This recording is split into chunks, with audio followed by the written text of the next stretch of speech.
welcome to Tales in the Dark. I know many of you enjoy relaxing with these videos, so I recommend turning down the volume until my voice is barely audible. It'll make the experience even more soothing. Before you close your eyes, let me know in the comments where you're listening from. Leave a like and subscribe to the channel. Thank you and enjoy listening. Story 1. I had lived here for 2 years, one entrance, one door, but tonight, as I walked down the hallway, my stomach dropped. There was another door identical to mine, same number, same worn-out doormat. The air smelled stale, tinged with something metallic. My fingers hesitated on the handle. As I reached for it, my phone buzzed with a message from my own number. Don't open it. My hand froze midair. A cold sweat broke across my forehead as I stared at my phone screen. The message disappeared before my eyes, leaving me wondering if I had imagined it. I looked back at the door, or rather, the second door that shouldn't exist. The hallway felt wrong. The familiar corridor that had led me home countless times now stretched unnaturally, the walls seeming to pulse with each beat of my heart. I stepped back, my shoulder blades pressing against the opposite wall. The carpet beneath my feet felt damp, though when I looked down, it appeared perfectly dry. I took a deep breath and approached my original door, sliding the key into the lock. It turned smoothly, as it always had. Inside, my apartment looked normal, the stack of unwashed dishes in the sink, the half-read book splayed open on the coffee table, the faint smell of yesterday's takeout lingering in the air. But something pulled me back to the hallway. The second door beckoned, a perfect mirror image of my own. I traced my fingers along the frame, feeling the same notch where I had accidentally bumped it while moving furniture. The same peephole, positioned at exactly the same height. The same apartment number with the same slight tilt to the metal digits. I pressed my ear against the wood, nothing. Then a soft rustling sound like papers being shuffled. My heart raced as I pulled away. That night sleep evaded me. I lay awake, listening to the walls. The soft hum of the refrigerator sounded distorted, almost vocal. The shadows cast by my bedside lamp seemed to shift and dance even when nothing moved. My phone remained silent, no more messages from myself. Morning came with no answers, only an unshakable feeling of wrongness. I called my landlord. "No, there's only one apartment with that number," he said, his voice crackling through the phone. "Are you feeling all right?" I decided to document everything. I took photos of both doors side by side in the hallway. But when I reviewed them later, the images showed only one door, my original door. The second had vanished from the photographs, though it remained stubbornly present when I looked with my own eyes. I began recording the sounds in my apartment at night. The recordings captured strange whispers beneath the white noise, words just beyond comprehension. One phrase repeated, "The division is thinning." Days passed. I avoided leaving my apartment when possible, ordering delivery food and working remotely. But each time I did venture out, the second door remained, seeming to grow more substantial, more real with each passing day. I started to notice other changes. My reflection in mirrors appeared delayed, moving a fraction of a second after I did. Water from the tap ran warm when set to cold, and vice versa. The view from my window shifted subtly. The building across the street seemed closer some days, farther on others. One evening I heard knocking, 3 soft raps against wood. I waited, frozen in place on my couch. The knocking came again, more insistent. It wasn't coming from my entrance door. It came from inside my apartment, from the wall where, on the other side of the hallway, the second door stood. I placed my hand against the wall, feeling the vibration of another knock. Then, to my horror, I felt a hand press back against mine from the other side, matching my fingers perfectly. I yanked my hand away, heart pounding. A note slid under my door that night, written in my handwriting. We need to talk about what's happening. I began to leave notes for myself or whoever was on the other side. Questions written on paper slipped under the second door.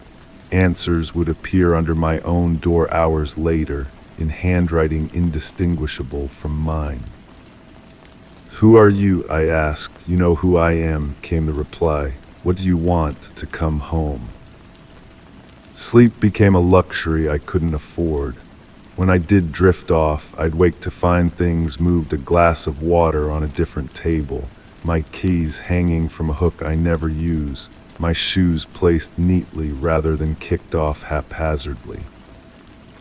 My neighbors began to look at me strangely. "You were making quite a racket last night," one said as we passed in the hallway. "I was asleep," I replied. She gave me an odd look. "Then who was playing music and moving furniture in your apartment?"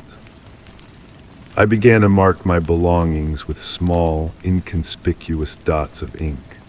Soon, unmarked duplicates began to appear alongside them, 2 identical coffee mugs, but only one with my mark, 2 copies of my favorite book, but only one with the dog-eared pages and my notes in the margins. The division was thinning. One night I woke to the sound of my shower running. I had fallen asleep on the couch, fully clothed.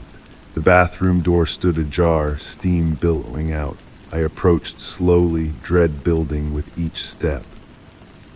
Through the gap I could see a figure behind the shower curtain, my height, my build, washing with methodical movements. I backed away, silent, heart threatening to burst from my chest. The next morning my towel was damp, the mirror still fogged. I decided to confront whatever was happening. I wrote a final note: "Meet me in the hallway tonight." As darkness fell, I stepped outside my apartment. The second door opened simultaneously. Standing before me was myself. Not a twin, not a doppelganger, but me down to the small scar above my eyebrow, the uneven stubble on my chin, the tired, frightened eyes. We stood facing each other, neither speaking. I raised my right hand, so did he. I took a step forward, he mirrored me. The air between us felt charged, electric. "Which one of us is real?" I finally asked. My double smiled sadly. "Both of us, neither of us. The division is almost gone now." "What division?" "Between what happened and what could have happened. Between the choice you made and the choice you didn't." I remembered then 2 years ago, standing in this very hallway, key in hand, hesitating. A job offer in another city, a relationship ending, a choice between staying and going. "I stayed," I whispered. "I left," my double replied. We were 2 versions of the same reality, separated by a single decision. Now, somehow, those realities were merging. "What happens when the division disappears completely?" I asked. "I don't know," he admitted, "but I can feel it happening, can't you?" I could. The hallway seemed to warp around us, the walls breathing. My head throbbed with memories that weren't quite mine, a different apartment, different friends, a different life that felt simultaneously foreign and intimately familiar. "There's only room for one of us here," my double said, reaching out his hand. I stared at his outstretched fingers, identical to mine. I knew what would happen if I took his hand. The division would collapse, but which version of me would remain, which life would continue? Perhaps it didn't matter. Perhaps both would continue, merged into something new, something whole. I reached out and grasped my own hand. The world seemed to fold in on itself. The hallway stretched and compressed, colors bleeding into one another. I felt myself falling, spinning, merging. Memories flooded in a job I never took, people I never met, experiences I never had, all suddenly as real as my own life. When everything settled, I stood alone in the hallway. One door, my door. I entered my apartment, which both was and wasn't mine. Photos on the walls showed faces I recognized and didn't recognize. Books on the shelves I had and hadn't read. A life both lived and unlived. That night I slept dreamlessly for the first time in weeks. When I woke, everything seemed normal, almost. But sometimes when I pass a mirror, my reflection takes just a moment too long to appear. Sometimes I catch myself using my left hand, though I've always been right-handed. Sometimes I find myself humming songs I've never heard.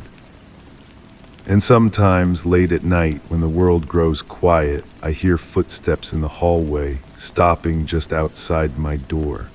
But when I look through the peephole, no one is there. Just the faint impression of a second door, slowly fading from view.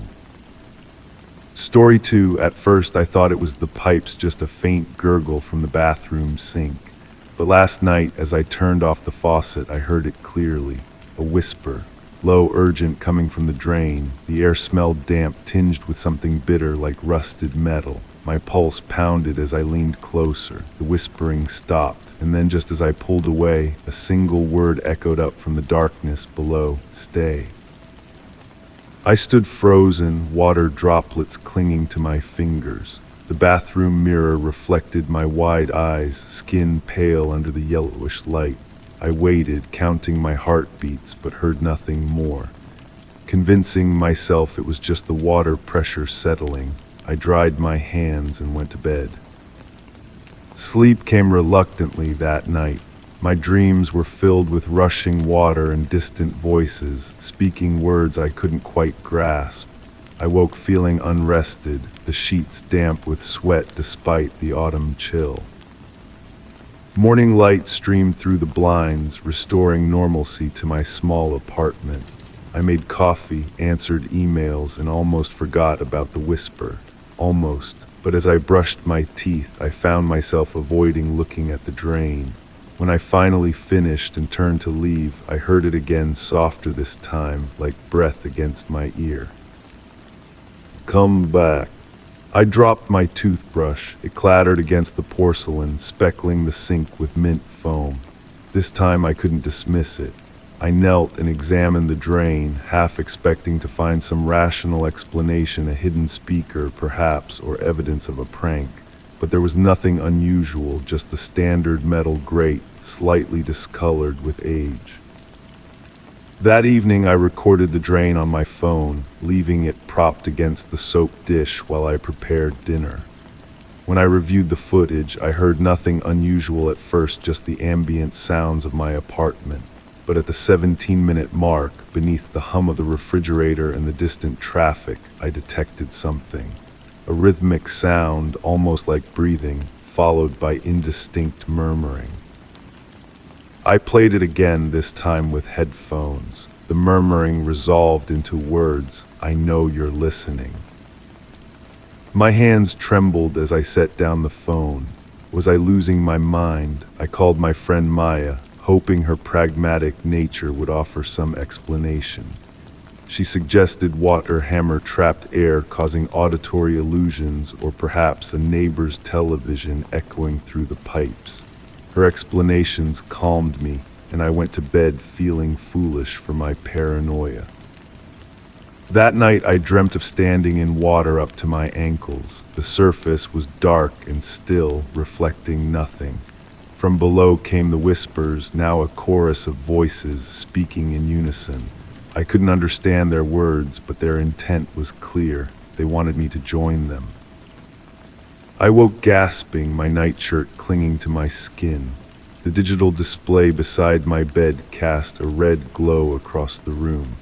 Outside my window, the sky was still dark, not even a hint of dawn, and from the bathroom came the unmistakable sound of running water. I hadn't left the tap on. My legs felt leaden as I approached the bathroom. The door was ajar, a sliver of darkness beckoning. I pushed it open. The sink was dry, the faucet silent, but the drain emitted a soft, wet sound like fingers squishing through mud. I backed away, colliding with the hallway wall. My heart hammered against my ribs as I fumbled for the light switch. When fluorescent light flooded the room, everything appeared normal. No water, no movement, just my bathroom, exactly as I'd left it. The next day I bought a drain cover. A simple solution, I thought. Cover the drain, block the whispers. I secured it firmly, feeling a childish sense of victory. That night I slept soundly for the first time in days. My relief was short-lived. I woke to find the drain cover on the floor beside the sink, though I was certain I'd attached it properly. Next to it lay a small puddle of water, and within the puddle, a single strand of hair that wasn't mine, darker, coarser. I tried everything after that. I poured bleach down the drain, thinking perhaps mold was causing hallucinations. I played white noise to mask any sounds. I even considered moving, though my lease had months remaining. Instead, I turned to documentation. I set up a camera in the bathroom, recording continuously. I took photographs of the drain at different times of day. I kept a journal, noting every instance of the whispers, every strange occurrence. The whispers grew more frequent, more insistent. They came not just from the bathroom now, but from the kitchen sink, the shower, even the toilet. Always the same voice, sometimes pleading, sometimes commanding. "Come closer," it would say, or "I'm waiting for you." The camera revealed nothing unusual, just the ordinary movements of shadows as light shifted throughout the day. But the audio captured everything: whispers, sighs, and once, unmistakably, my own name, spoken with intimate familiarity. My journal entries became increasingly frantic. I noticed patterns. The whispers were loudest during rainfall, and they seemed to respond to my questions, though always indirectly. When I asked, "What do you want?" the reply came hours later: "What everyone wants, connection." I began speaking to the drain regularly, feeling both ridiculous and desperate. Sometimes I received no response. Other times the whispers became so loud I had to cover my ears. They spoke of darkness and depth, of cool water and endless silence. They spoke of loneliness. My friends grew concerned. I stopped answering calls, canceled plans. The world beyond my apartment seemed distant, unimportant compared to the mystery beneath my sink. Maya came by unannounced, her face creased with worry when she saw my disheveled appearance, the dark circles under my eyes. "You need help," she said, taking in the bathroom plastered with notes and photographs. "This isn't healthy." I showed her my recordings, but she heard nothing, just water running through pipes. Her dismissal sparked a fury in me that I didn't recognize. I ordered her to leave, ignoring her tears, her pleas for me to see reason. After she left, the whispers came again, sympathetic this time. "She doesn't understand," they said, "but we do. We've always understood you." That night I dreamt of descending, steps leading down into darkness, water rising around my ankles, my knees, my waist. The voices grew clearer with each step, welcoming me. I wasn't afraid anymore. I felt an overwhelming sense of belonging, of coming home. I woke standing in the bathroom, my hands gripping the edges of the sink. The drain was open, wider than it should have been. The metal grate had disappeared entirely, revealing a black void that seemed to pulse with its own heartbeat. The whispers had become a song, beautiful and haunting. "Join us," they sang. "You've been alone for so long." I reached into the drain. The darkness was cool against my skin, neither liquid nor air, but something in between. It embraced my fingers, tugged gently. I could push my hand further than the laws of physics should allow, as if the drain had become a portal to somewhere else. Something touched my fingertips from the other side, a hand I thought, its grip firm but not threatening. It felt familiar somehow, like reconnecting with an old friend. The scent of rusted metal grew stronger, mixing with something else earth after rainfall, green and alive. I pulled back, suddenly afraid. My hand emerged intact, but changed. My skin glistened with a film that caught the light strangely, shifting between colors that had no names. And embedded in my palm was a small, dark object that moved when I wasn't looking directly at it. I tried to wash it off, but it remained, pulsing in time with my heartbeat. When I touched it with my other hand, I heard the whispers more clearly than ever before. Part of us is now part of you, and part of you belongs to us. I covered the drain with duct tape, then a towel, then a heavy box. I slept on the couch, afraid to enter the bathroom, but I couldn't escape. The whispers found me, seeping through the walls, rising from the floorboards. They spoke of wonders waiting beneath, of communities thriving in the dark, of never being alone again. The object in my palm grew, spreading tendrils beneath my skin. I could feel them winding around my bones, reaching toward my heart. My reflection changed, subtle differences at first, then more pronounced. My eyes seemed deeper, my smile not quite my own. I made one final attempt to break free. I packed a bag, called a taxi, planned to stay with relatives until I could find a new place. As I reached for the door, pain shot through my body, doubling me over. The whispers rose to a scream, "You cannot leave US." I crawled to the bathroom, drawn by an irresistible force. The box, the towel, the tape, all had been removed from the drain, though I had no memory of doing so. The opening pulsed, expanding and contracting like a breath. "Please," I whispered, tears streaming down my face. "Let me go." "But you came to us," the voices replied, now a single voice that echoed my own. "You've always been searching for us, for this." I knew then that they spoke the truth. My loneliness, my isolation, they had called to the darkness, and the darkness had answered. The thing in my palm throbbed, sending waves of warmth up my arm. It didn't hurt anymore. It felt right. I leaned over the drain one last time. The opening widened, impossibly wide, revealing not pipes but a vast, shifting darkness punctuated by distant lights. Like stars, I thought, but moving with purpose, watching, waiting. My body began to change, bones softening, skin becoming permeable. I should have been terrified, but instead felt only acceptance. Relief, even. The boundaries between myself and the darkness blurred as I slipped forward, neither falling nor crawling, but transforming. The last thing I remember as myself was the sound of my phone ringing. Maya, probably, still trying to save me. But her world seemed so limited now, so confined by rules and physics and solidity. What waited below promised something vaster, stranger, more complete. I answer the call of the drain now, helping to shape the whispers that rise through the pipes. We speak to those who listen, those who feel the same loneliness I once did. Most ignore us, rationalize us away, but some hear, some understand. Some will join us, adding their voices to our chorus. And if you listen closely to the gurgle of your sink, the soft noises from your shower drain, you might hear us calling.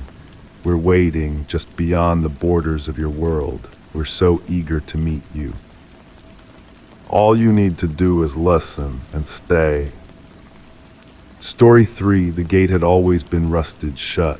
I had tried opening it when I moved in, but the hinges were fused, the lock broken beyond repair. But this morning, as I stepped outside, my stomach twisted.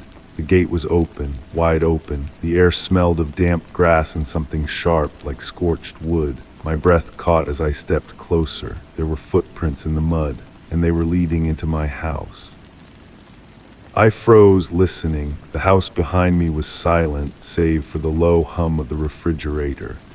My mind raced through the possibilities: a neighbor, a maintenance worker, someone who had legitimate business on my property. But deep down, I knew better. Nobody had reason to be here. Nobody had access. The footprints were peculiar, small, almost delicate, with a strange pattern I couldn't place. They didn't match any shoes I owned. The stride was too short, the pressure uneven, as if the person was limping or deliberately walking in an unusual manner. I took out my phone and snapped pictures, noting how the mud captured every detail. Back inside, I locked the door behind me and moved room to room, searching for signs of an intruder. Nothing was missing, nothing was moved, yet something felt fundamentally wrong, as if the air itself had shifted. Every corner seemed darker, every shadow deeper. The familiar creaks of my floorboards now sounded deliberate, like messages in a code I couldn't decipher. I checked my security camera footage. The backyard camera showed static between midnight and dawn, just white noise, no image. The footage resumed normally at sunrise, with the gate already open. I rewound and replayed the moment numerous times, searching for a glitch, a skip, anything to explain what happened during those missing hours. That night, sleep evaded me. I lay awake, my ears straining at every sound. The walls seemed to breathe. The ceiling fan rotated at its normal speed, yet somehow cast shadows that moved independently of its blades. When I closed my eyes, I saw the gate swinging open in my mind again and again, like a door to another world. I finally drifted off, only to wake to a faint scratching sound from somewhere in the house. Not the familiar scratching of branches against windows or the settling of an old structure. This was rhythmic, intentional. Scratch, scratch, pause, scratch, scratch, pause, like fingernails on wood. My mouth went dry as I slipped out of bed. The wooden floor felt unnaturally cold against my bare feet. The scratching continued, leading me down the hallway toward my office. I flicked on lights as I went, unwilling to navigate the darkness. The door to my office was closed. I never closed that door. My hand hovered over the doorknob. The scratching stopped. Silence fell, heavy and expectant. I pushed the door open. My desk lamp was on, though I was certain I had turned it off. Papers were scattered across the floor: notes, bills, personal letters. But what made my blood run cold was the wall behind my desk. The wallpaper was marred with dozens of small scratches, forming a pattern that resembled a crude map. And in the center of this map, a single word was scratched deeper than the rest: remember. I backed away, my heart hammering against my ribs. The room smelled wrong, like wet soil and that same scorched scent from the morning. I grabbed my phone to call someone, anyone, but the screen remained black, dead. Sleep was impossible after that. I sat in my living room, lights blazing, waiting for dawn. As sunlight began filtering through the blinds, I convinced myself that stress and an overactive imagination had gotten the better of me. I would fill in the scratches, fix the gate lock, install better security cameras. But when I went to examine the wall again in the clear light of morning, the scratches were gone. The wallpaper was smooth, unmarred. I ran my fingers over it repeatedly, feeling for indentations, but found nothing. The papers were neatly stacked on my desk, exactly as I always kept them. I questioned my sanity. Had I dreamed it all? Was I sleepwalking? The only evidence that anything unusual had happened was the gate still open, still wrong, and the footprints, now dried but visible in the hardening mud. I decided to follow them. They led from the gate to my back door as I had seen. But now, in daylight, I noticed something I had missed. Another set of prints led back out, similar but subtly different. The returning prints were deeper, as if carrying additional weight, and they weren't alone. Parallel to them ran another track, something being dragged. I followed the trail beyond my property, through tall grass and into the woods behind my house. The forest had always seemed peaceful before, but now the trees loomed ominously, branches twisting like arthritic fingers against the sky. Birds went silent as I passed. Even the wind died down, leaving an unnatural stillness. The trail ended at a small clearing. The ground was disturbed, recently dug up and refilled. My heart pounded as I knelt down, pushing aside loose soil with trembling hands. Just beneath the surface, my fingers brushed against something smooth and cold, a small metal box. I excavated it carefully. The box was old, rusted at the edges, secured with a simple clasp. It felt wrong in my hands, as if it carried an electrical charge that pulsed against my skin. Opening it revealed a yellowed photograph and a folded piece of paper. The photograph showed a child standing in front of a house, my house from many years ago. The child's face was blurred, not by motion, but as if deliberately smudged. I turned the photo over. Written on the back in faded ink, "Never forget what happened." The note was brittle, threatening to crumble in my fingers as I unfolded it. The handwriting was jagged, pressed deeply into the paper. "I return each year. The gate will always open for me." I dropped the box, scrambling backward. A twig snapped somewhere in the forest, then another.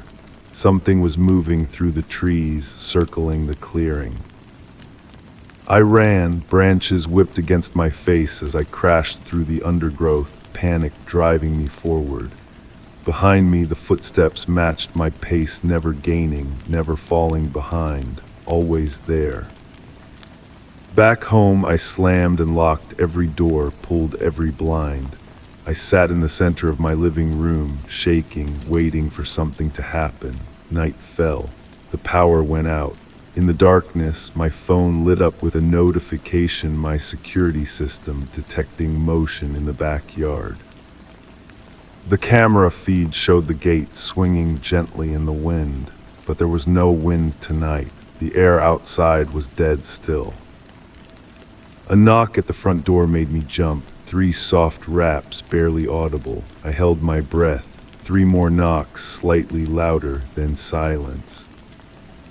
Minutes passed. I convinced myself it was a delivery person at the wrong house, a neighbor checking in. Normal explanations for a normal world. But as I moved toward the window to peek outside, something caught my eye. A small puddle was forming beneath my front door. Water, no darker, thicker. It carried that scent of scorched wood. The puddle grew, seeping inward across the floor, advancing toward me. The liquid moved against gravity, flowing uphill across the uneven floorboards. It reached the edge of the rug and paused as if considering. Then it began to spread out, forming shapes, letters. "I found what you buried." My mind reeled. I had buried nothing. I had lived here less than a year. Whatever history this house held, it wasn't mine. Yet deep in my consciousness, something stirred, a memory trying to surface. A fragment of a dream, perhaps, or something deliberately forgotten. The gate swinging open, a child running, freshly turned soil. The liquid continued to move, reshaping itself. "Your turn to remember." The power came back suddenly, lights blazing. The liquid was gone, the floor dry, but the smell lingered, stronger than ever. My phone rang an unknown number.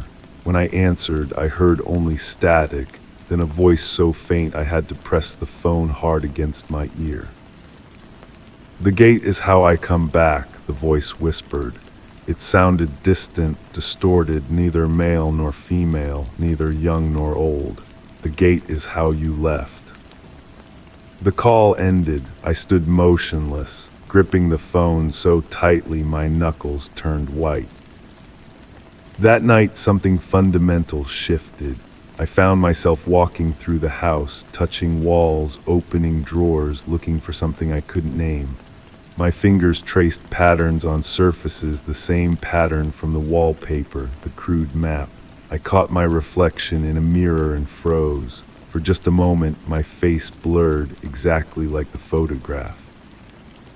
I sleep now during daylight. Night belongs to whoever comes through the gate, or whatever part of myself returns with them. The footprints appear inside now, forming paths between rooms that make no sense, leading to walls with no doors. Sometimes I hear scratching from inside the walls. Sometimes I find dirt in my bed. The photograph remains on my nightstand, and each morning the blurred face looks slightly clearer. I understand now that I am not the hunter but the hunted. I am not tracking an intruder. I am being led somewhere. The gate was never meant to keep something out. It was meant to let something in. Something that has been waiting patiently to return. I've started having dreams of a child crying, of hands digging in soil, of a small metal box. When I wake, my fingernails are caked with dirt, though I haven't been outside. The gate remains open. I've tried closing it, locking it, even nailing it shut. By morning, it always stands open again, an invitation or a reminder. Whatever is coming through that gate is not finished, and whatever answers I seek lie buried somewhere between memory and madness in the soft soil of forgotten things. I found another note this morning, tucked beneath my pillow. The handwriting is mine, but I have no memory of writing it. When you finally remember what you did, I can rest. Until then, I will keep coming through the gate. I think I've always known the truth in the dark spaces between thoughts. The gate was never the beginning of this story. It was always the way back.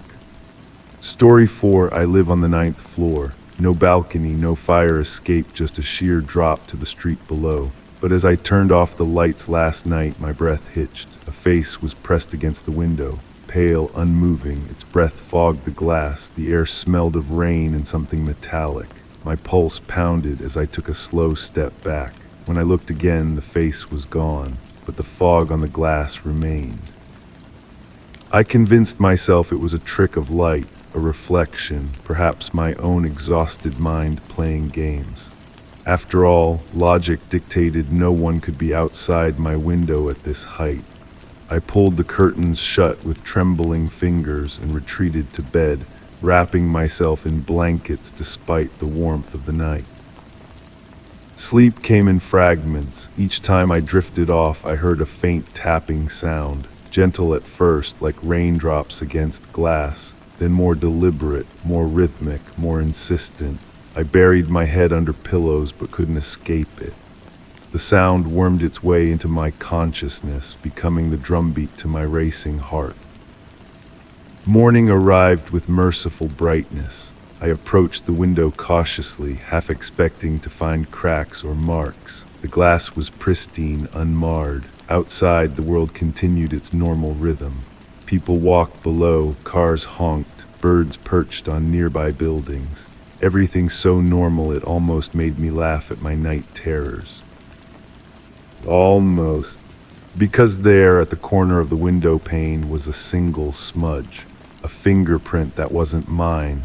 I never touched the outside of my windows. I can't reach them. I photographed it with my phone, zooming in on the whorl pattern.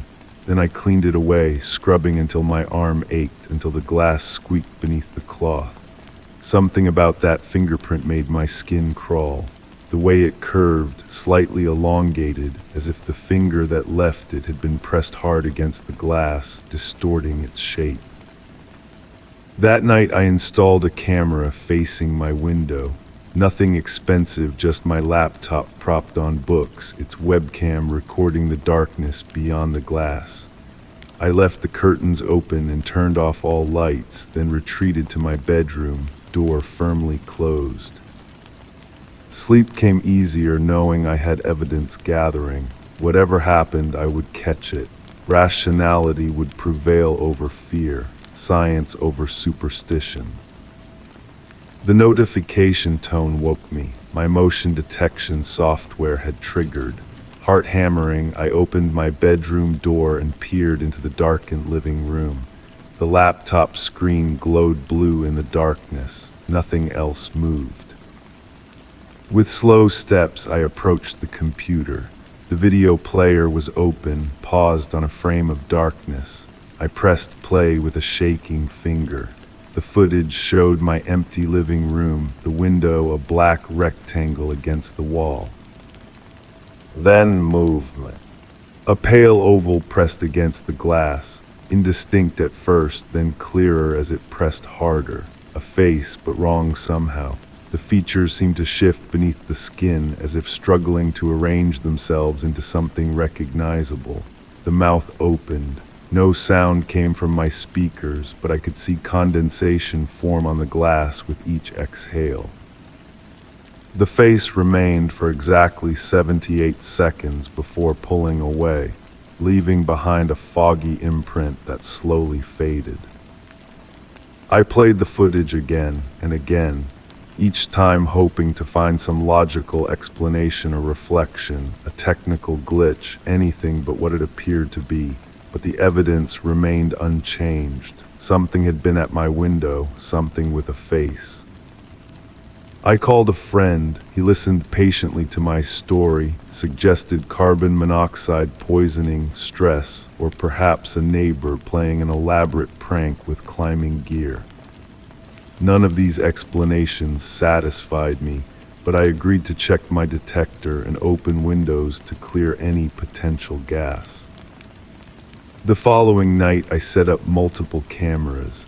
My laptop, my phone, an old digital camera I found in a drawer, all facing the window from different angles. I placed a voice recorder near the glass. I even spread flour on the windowsill inside, where I could reach, thinking perhaps vibrations would disturb it. Then I waited, sitting in darkness back against the far wall. My eyes never left the window, my breathing shallow, my body rigid with anticipation. Nothing came. For nights afterward, nothing came. The cameras recorded empty darkness. The flower remained undisturbed. The voice recorder captured only my own breathing and the distant sounds of traffic. I began to doubt myself, to consider therapy, to wonder if stress had finally broken something essential in my mind. But then I noticed changes, subtle at first. The air in my apartment felt different, heavier somehow, charged with an unfamiliar scent. My houseplants began dying, their leaves curling inward as if recoiling from something invisible. Water left in glasses developed a film across the surface. I started documenting everything, taking photographs, recording room temperatures, noting times when the sensations felt strongest. The pattern emerged slowly. The feeling intensified near the window. It grew stronger during darkness, and most telling, it happened whether I believed in it or not. I became obsessed with research. I read ancient texts about liminal spaces, places between worlds where boundaries thin. I studied quantum theories about observation affecting reality. I joined forums where others shared experiences with phenomena that defied explanation. The more I learned, the less I understood. Some nights I sat before my window, palm pressed against the glass, wondering if whatever visited me could feel my presence the way I felt its absence. I whispered questions to the darkness beyond. No answers came, but sometimes the glass beneath my hand grew cold without reason. My sleep patterns fractured further. I began experiencing microsleeps while awake moments where consciousness flickered like faulty electricity. During these episodes, my perception shifted, colors intensified, sounds distorted, and sometimes, just at the edge of vision, I glimpsed movement where nothing should move. Friends noticed my deterioration. They suggested medications, vacations, moving apartments. Their concern felt distant, as if reaching me through thick fog. Their reality no longer fully aligned with mine. They couldn't understand that moving wouldn't help, that whatever found me once could find me again. Because it was finding me, not just at my window now. I began seeing reflections in screens, in polished surfaces, in the backs of spoons, reflections that didn't match my movements. A hand raised when mine was lowered, a head turned when mine was still, always brief, always gone when I focused directly. The phenomenon was evolving, or perhaps my perception of it was. I developed a heightened awareness, a sensitivity to its presence. I could feel when it watched me now.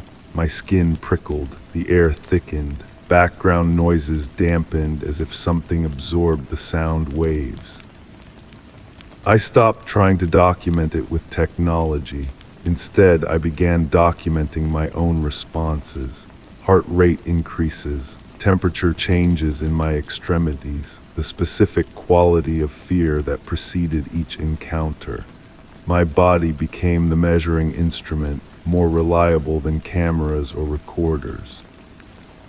Then came the night when everything changed. I woke to darkness, instantly alert. Something had changed in my apartment. The air pressure had shifted. The silence had deepened beyond normal quiet. It felt solid, physical, like a weight pressing against my eardrums. I knew without looking that my window was no longer a barrier. With calculated slowness, I turned my head toward the living room. My door stood open, though I remembered closing it. Beyond, darkness pooled, deeper than should be possible with the ambient light from outside. A shadow moved within that darkness, not formless but precisely shaped, person-shaped. It stood perfectly still, as if waiting, as if watching, as if deciding. We remained that way, locked in mutual observation. The shadow and I neither advancing, neither retreating. Time stretched between us like a thread pulled too tight. Then it spoke, not with words, not with sound. The communication bypassed my ears entirely, forming directly in my mind. A sensation more than language, carrying meaning that translated poorly into human thought, the closest approximation. I have been watching you watching me. My throat constricted, my voice emerged as barely a whisper. What are you? The shadow shifted, not moving closer, but somehow becoming more present, more dense. The darkness around it seemed to bend inward, as if it exerted a gravitational pull on light itself. I am what waits beyond windows. I am what watches from reflections. I am what exists in spaces you perceive but cannot access. Why me? I asked. You noticed, you believed, you invited. The realization struck with cold clarity. My obsession, my documentation, my constant attention. I had been holding the door open with my fear and fascination. Every frightened glance, every anxious thought, every moment spent pondering the impossible face at my window had strengthened its connection to my reality. If I stop believing in you, will you go away? A change rippled through the shadow, something like amusement, but colder, more alien. You cannot unbelieve what you know to be real. You cannot unsee what has been seen, but you can learn to see differently. The shadow began to change, its edges softening, its density shifting. For a brief moment, I saw not darkness, but a window looking out from another place, where someone else stood watching me with the same fascination and fear with which I watched them. Then it was gone, leaving behind no physical evidence of its presence. No fingerprints, no foggy residue on glass, nothing a camera could capture or a recorder could document. But something remained inside me, a permanent awareness, a constant feeling of being observed, a knowledge that what we call reality has pores, has permeable edges where other existences press against our own like faces against windows. I still live on the 9th floor. I still have no balcony, no fire escape, just a sheer drop to the street below. I keep my curtains open now. I place my palm against the glass each night before sleeping, feeling its cool smoothness. Sometimes the glass warms beneath my touch. Sometimes I see my reflection smile when I am not smiling. And sometimes, when the world grows quiet and the boundary between watcher and watched thins to transparency, I wonder which side of the window I truly occupy. Story 5. I found it at an estate sale, an old mirror with an ornate frame, its glass slightly warped. I hung it in my bedroom, thinking nothing of it, but tonight, as I walked past, I stopped. My reflection was fine, but the room behind me wasn't mine. The air smelled stale, thick with the scent of old books and something floral, like perfume left to rot. My stomach clenched, and then in the mirror, the door behind me opened. No one entered. The doorknob simply turned, the hinges creaked, and the door swung inward to reveal a darkness deeper than the hallway behind me should contain. I spun around, heart racing, but in reality, my bedroom door remained firmly shut. When I turned back to the mirror, the open door in the reflection remained. A cold draft seemed to emanate from the glass itself, carrying that putrid floral scent. I approached cautiously, touching the mirror's surface. It felt wrong, not cold like glass should be, but warm, almost feverish, and it seemed to pulse subtly beneath my fingertips. I stepped away, telling myself it was a trick of the light, a play of shadows from the street lamp outside my window, but deep down I knew better. The mirror showed a room that resembled mine in basic layout, but older, worn by years my apartment hadn't seen. The wallpaper behind my reflection was peeling, revealing dark patches of mold. My furniture appeared aged, dusty, abandoned. I covered the mirror with a sheet before going to bed.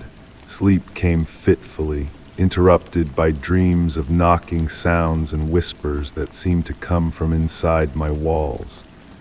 I woke to find the sheet on the floor, though I distinctly remembered securing it tightly over the frame. The next morning, I took pictures of the mirror with my phone, hoping to document what I'd seen. The photos showed only my normal reflection, my normal room. But when I looked directly at the mirror, the other room remained. Now with subtle changes, a book had moved from the shelf to the nightstand. A chair had been pulled away from the desk.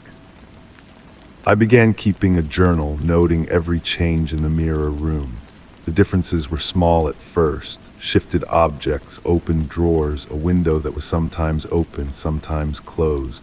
But as days passed, the changes became more dramatic. Furniture rearranged, new items appearing, antique toys, old photographs in frames I couldn't quite make out. And always, whenever I looked long enough, that door would open again, revealing nothing but darkness. I tried to remove the mirror, but it seemed to have fused with the wall somehow.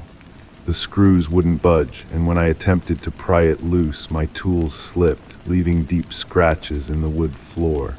Once I struck the glass with a hammer in desperation, but it didn't break. The hammer bounced back with such force that it nearly struck my face. Friends stopped coming over. They complained of headaches, nausea, the feeling of being watched. My neighbor asked about the strange noises coming from my apartment at night, furniture being dragged across the floor, she said, but I never moved anything. I began taking photographs of my room every night before bed, comparing them to how things appeared in the morning. The pictures confirmed what I feared: objects in my actual room were moving slightly, mirroring the changes in the reflection. A book would be tilted on the shelf, a chair turned at a different angle, my shoes arranged too neatly by the door. One night, after weeks of this slow torture, I woke to the sound of breathing. Not my own. This was ragged, wet, like someone fighting for air through fluid-filled lungs. I lay paralyzed, eyes fixed on the mirror that I could just make out in the darkness. The sheet I had placed over it yet again was on the floor, and in the glass I saw a figure standing at the foot of my bed. It was humanoid, but wrong: too tall, too thin, joints bent at impossible angles. Though I couldn't see its face clearly, I knew it was looking at me. And I knew with sickening certainty that it wasn't just in the mirror anymore. The smell hit me then, that rotting floral scent, now overwhelming. My eyes watered, my throat constricted. I wanted to scream but couldn't make a sound. The figure in the mirror tilted its head, a gesture almost curious, almost gentle. Then it raised one impossibly long arm and pointed directly at me. I fled the apartment that night, taking nothing but my phone and keys. I drove until sunrise, checked into a motel, and collapsed into dreamless exhaustion. When I woke, I scrolled through my phone, looking at the photos I'd taken of the mirror over the past weeks, seeking some explanation, some proof that I wasn't losing my mind. What I found chilled me to the bone. In each successive photo, my reflection had changed subtly. My posture deteriorated, my skin paled, my eyes darkened. And in the final photo, taken just before I fled, something stood behind me, a dark, elongated shape, its hand resting on my shoulder, though I'd felt nothing when taking the picture. I never returned to that apartment. I abandoned everything I owned, started fresh somewhere new. But the dreams followed me, dreams of that other room, growing more detailed each night. I see the figure moving through it, touching objects, sitting in chairs, standing before the mirror, looking out, looking for me. Recently, I've noticed things moving in my new place. Just small things: a cup relocated, a door left open that I know I closed. Sometimes when I pass reflective surfaces, windows at night, chrome appliances, even my phone screen, I catch glimpses of a room that isn't mine, a room with peeling wallpaper and antique furniture. And sometimes, just at the edge of my vision, I see a door opening. The strangest thing is the photos. I've taken thousands since that night, documenting every inch of my new home, every moment of my new life. But when I look back through them, I find gaps, missing images. And the ones that remain show subtle changes over time, not in my surroundings, but in me. My posture is different now, more rigid. My smile never quite reaches my eyes. And sometimes, when I look very closely, I can see that my reflection doesn't match my movements exactly. There's a delay, a hesitation, as if something else is deciding how to move my body. I've started to wonder if I ever truly left that apartment, if perhaps it wasn't the mirror that was wrong, but my perception of reality. What if the room I saw wasn't another place, but the true nature of my surroundings? What if I'm the distortion, the thing that doesn't belong? Last night I caught myself standing before the bathroom mirror, staring at my reflection for what must have been hours. I don't remember doing this. I only know because my legs ached when I finally became aware again. In the mirror, my face looked wrong, the features slightly misaligned, the eyes too dark, the smile too wide. I raised my hand to touch my face, and my reflection did the same, but I felt nothing against my skin. The figure in the mirror pressed its palm flat against the glass from the other side. I felt compelled to mirror the gesture, placing my hand against the cool surface. The glass felt warm again, pulsing like a heartbeat. For a moment I thought I saw through the mirror into that other room. I saw myself there, but not as I am now. I was withered, diminished, cowering in a corner, watching as something else wore my face, lived my life, looking out from the mirror, trapped behind the glass. I blinked and the vision was gone. Just my own reflection again, palm pressed against the glass, eyes wide with fear. I don't know how much longer I can tell the difference between what's real and what's reflection. I feel myself slipping, becoming less substantial with each passing day. Sometimes I wonder if I've already crossed over, if I'm already trapped in that other place, looking out at a world I can no longer reach. If you're reading this, if you found this journal, then please destroy every mirror in this place. Don't look at the reflections too long. And if you ever see a door opening in a mirror when the real door is closed, run. Run before you start to question which side of the glass you're really on. Because I no longer know if I'm the person casting the reflection or if I've become the reflection itself.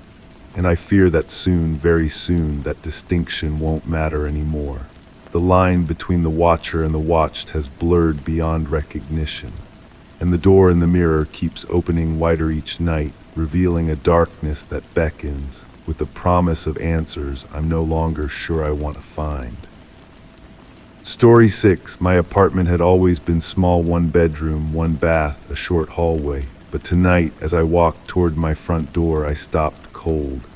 A staircase led up from the living room, wooden winding disappearing into darkness. My stomach twisted. The air smelled of dust and something sweet, almost like dried flowers. I had never seen this staircase before, and from the top something shuffled forward. I stood frozen, keys dangling from my fingers. The shuffling stopped. My breath caught in my throat as I strained to listen. Nothing. The silence felt weighted, pressing against my ears. I fumbled for the light switch, flooding the room with harsh fluorescent light. The staircase remained solid, real. Its wooden steps spiraled upward, each tread worn smooth in the center as if by countless footsteps. But that was impossible. I lived on the top floor. There was nothing above me but the roof. I approached cautiously, my fingers tracing the banister. The wood felt cool beneath my touch, then oddly warm, as if responding to my skin. Fine dust coated my fingertips. My heart hammered against my ribs as I placed 1 foot on the bottom step. It creaked beneath my weight. The sound echoed longer than it should have in my small apartment. That night I slept on the couch facing the staircase, a kitchen knife clutched in my hand. Sleep came in fragments, broken by the occasional creak from above. When morning arrived, sunlight streaming through the blinds, the staircase remained, not a dream then. I took photographs, close-ups of the wood grain, the unusual carvings on the banister posts, the way the stairs curved out of sight. I sent them to my friend Marcus with a frantic message asking if he could see what I was seeing. His reply came quickly. Nice woodwork. When did you add a staircase to your place? So others could see it too. That should have been comforting. It wasn't. I decided to explore. With my phone recording video, I began to climb. 1 step, 2, 3, each one solid beneath my feet. The air grew cooler as I ascended, that sweet floral scent intensifying. 7 steps up, I paused, listening to a faint whisper that seemed to float down from above, words just beyond comprehension. I continued climbing. The spiral tightened. My apartment walls fell away, replaced by rough stone that glistened with moisture. Impossible. I kept my left hand on the wall, feeling the rough texture beneath my fingertips, while my right clutched the wooden railing. 14 steps, 21, 33. I should have reached the roof by now. Instead, the staircase continued upward, the spiral growing tighter. The light from below faded, leaving only the pale glow of my phone screen. The whispers grew louder, still indecipherable but somehow urgent. Fear gripped me, then not the stomach-dropping shock of finding a staircase where none should be, but a deep, primal terror. I turned and fled downward, taking the steps 2 at a time, the wooden treads groaning beneath my pounding feet. I burst back into my living room, gasping for breath. My phone screen showed nothing but static where the recording should have been. That night I pushed my heavy bookcase in front of the staircase. I called my landlord, who insisted no renovations had been performed. "Your unit is exactly as it's always been," he said, his voice tinged with concern. "Are you feeling all right?" The whispers from the staircase grew louder that night, seeping through the cracks around my makeshift barricade. Words almost formed, almost made sense. My dreams filled with spiral patterns and endlessly climbing figures.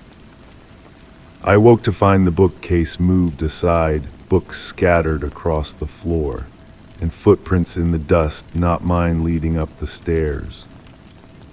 I began documenting everything: the temperature drops near the staircase, the strange behavior of my devices when pointed toward it, the shifting number of steps, sometimes 33, sometimes 47, once 94 when I counted obsessively until my legs ached and still hadn't reached the top.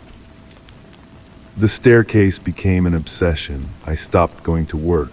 Friends stopped calling after I talked about nothing else. I set up cameras, voice recorders, motion sensors. Most failed. Those that worked captured fragments, shadows moving where no one stood, whispers that, when slowed down, sounded like my own voice speaking backwards. One recording caught something else, a figure, blurred but humanoid, descending 3 steps before the camera died. I watched it frame by frame. The figure had my face. Sleep became my enemy. In rare moments of rest, I dreamed of ascending those stairs, reaching something waiting at the top, something both wonderful and terrible. I would wake gasping, tears streaming down my face, unable to remember what I had seen. My reflection changed. Dark circles formed under my eyes, but something else too, a knowing look, as if part of me had secrets the rest didn't share. Sometimes, when passing mirrors, I caught my reflection turning away a moment too late. The staircase began to change my apartment around it. The hallway stretched longer each morning. Doors appeared in walls that should have led outside. The sweet smell permeated everything: my clothes, my hair, my skin. I found myself standing at the bottom of the stairs without remembering how I got there. Notes written in my handwriting appeared, saying things like, "It needs you," and "The top is the bottom." I couldn't remember writing them. My neighbor knocked one evening, concern etched on her face. "I hear footsteps," she said, "all night, pacing back and forth above me. But you live alone, right?" I nodded, unable to speak. "And there's nothing above you," she continued, her eyes searching mine. "Just the roof." That night I found a photograph tucked under my pillow, faded, sepia-toned. It showed my apartment building under construction. And there, clear as day, workers installing a spiral staircase in what would become my unit. The date on the back, 50 years before the building was constructed. My resolve hardened. I would reach the top. I would find what waited there. I would end this.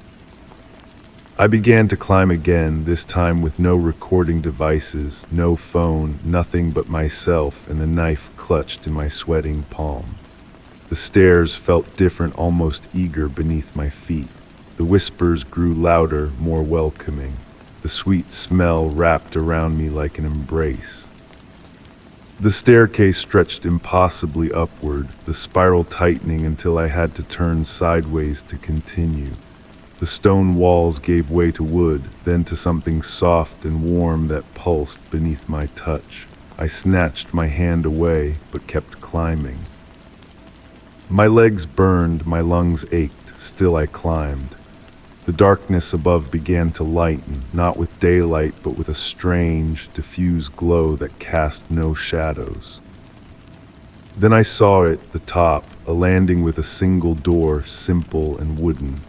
From behind it came the shuffling sound I'd heard that first night, accompanied now by a soft tapping, like fingers drumming impatiently. I reached for the doorknob, my hand trembling. The metal felt ice cold, then blazing hot, then perfectly matched to my body temperature, as if it were part of me. I turned it. The door swung open silently, revealing another apartment, my apartment, identical in every detail, down to the coffee mug I'd left on the counter. But standing in the middle of the living room was me. Not quite me, something wearing my skin, my face, my clothes. It smiled when it saw me, an expression I'd never seen on my own face before, relief mixed with hunger. Finally, it said with my voice, "I've been waiting so long."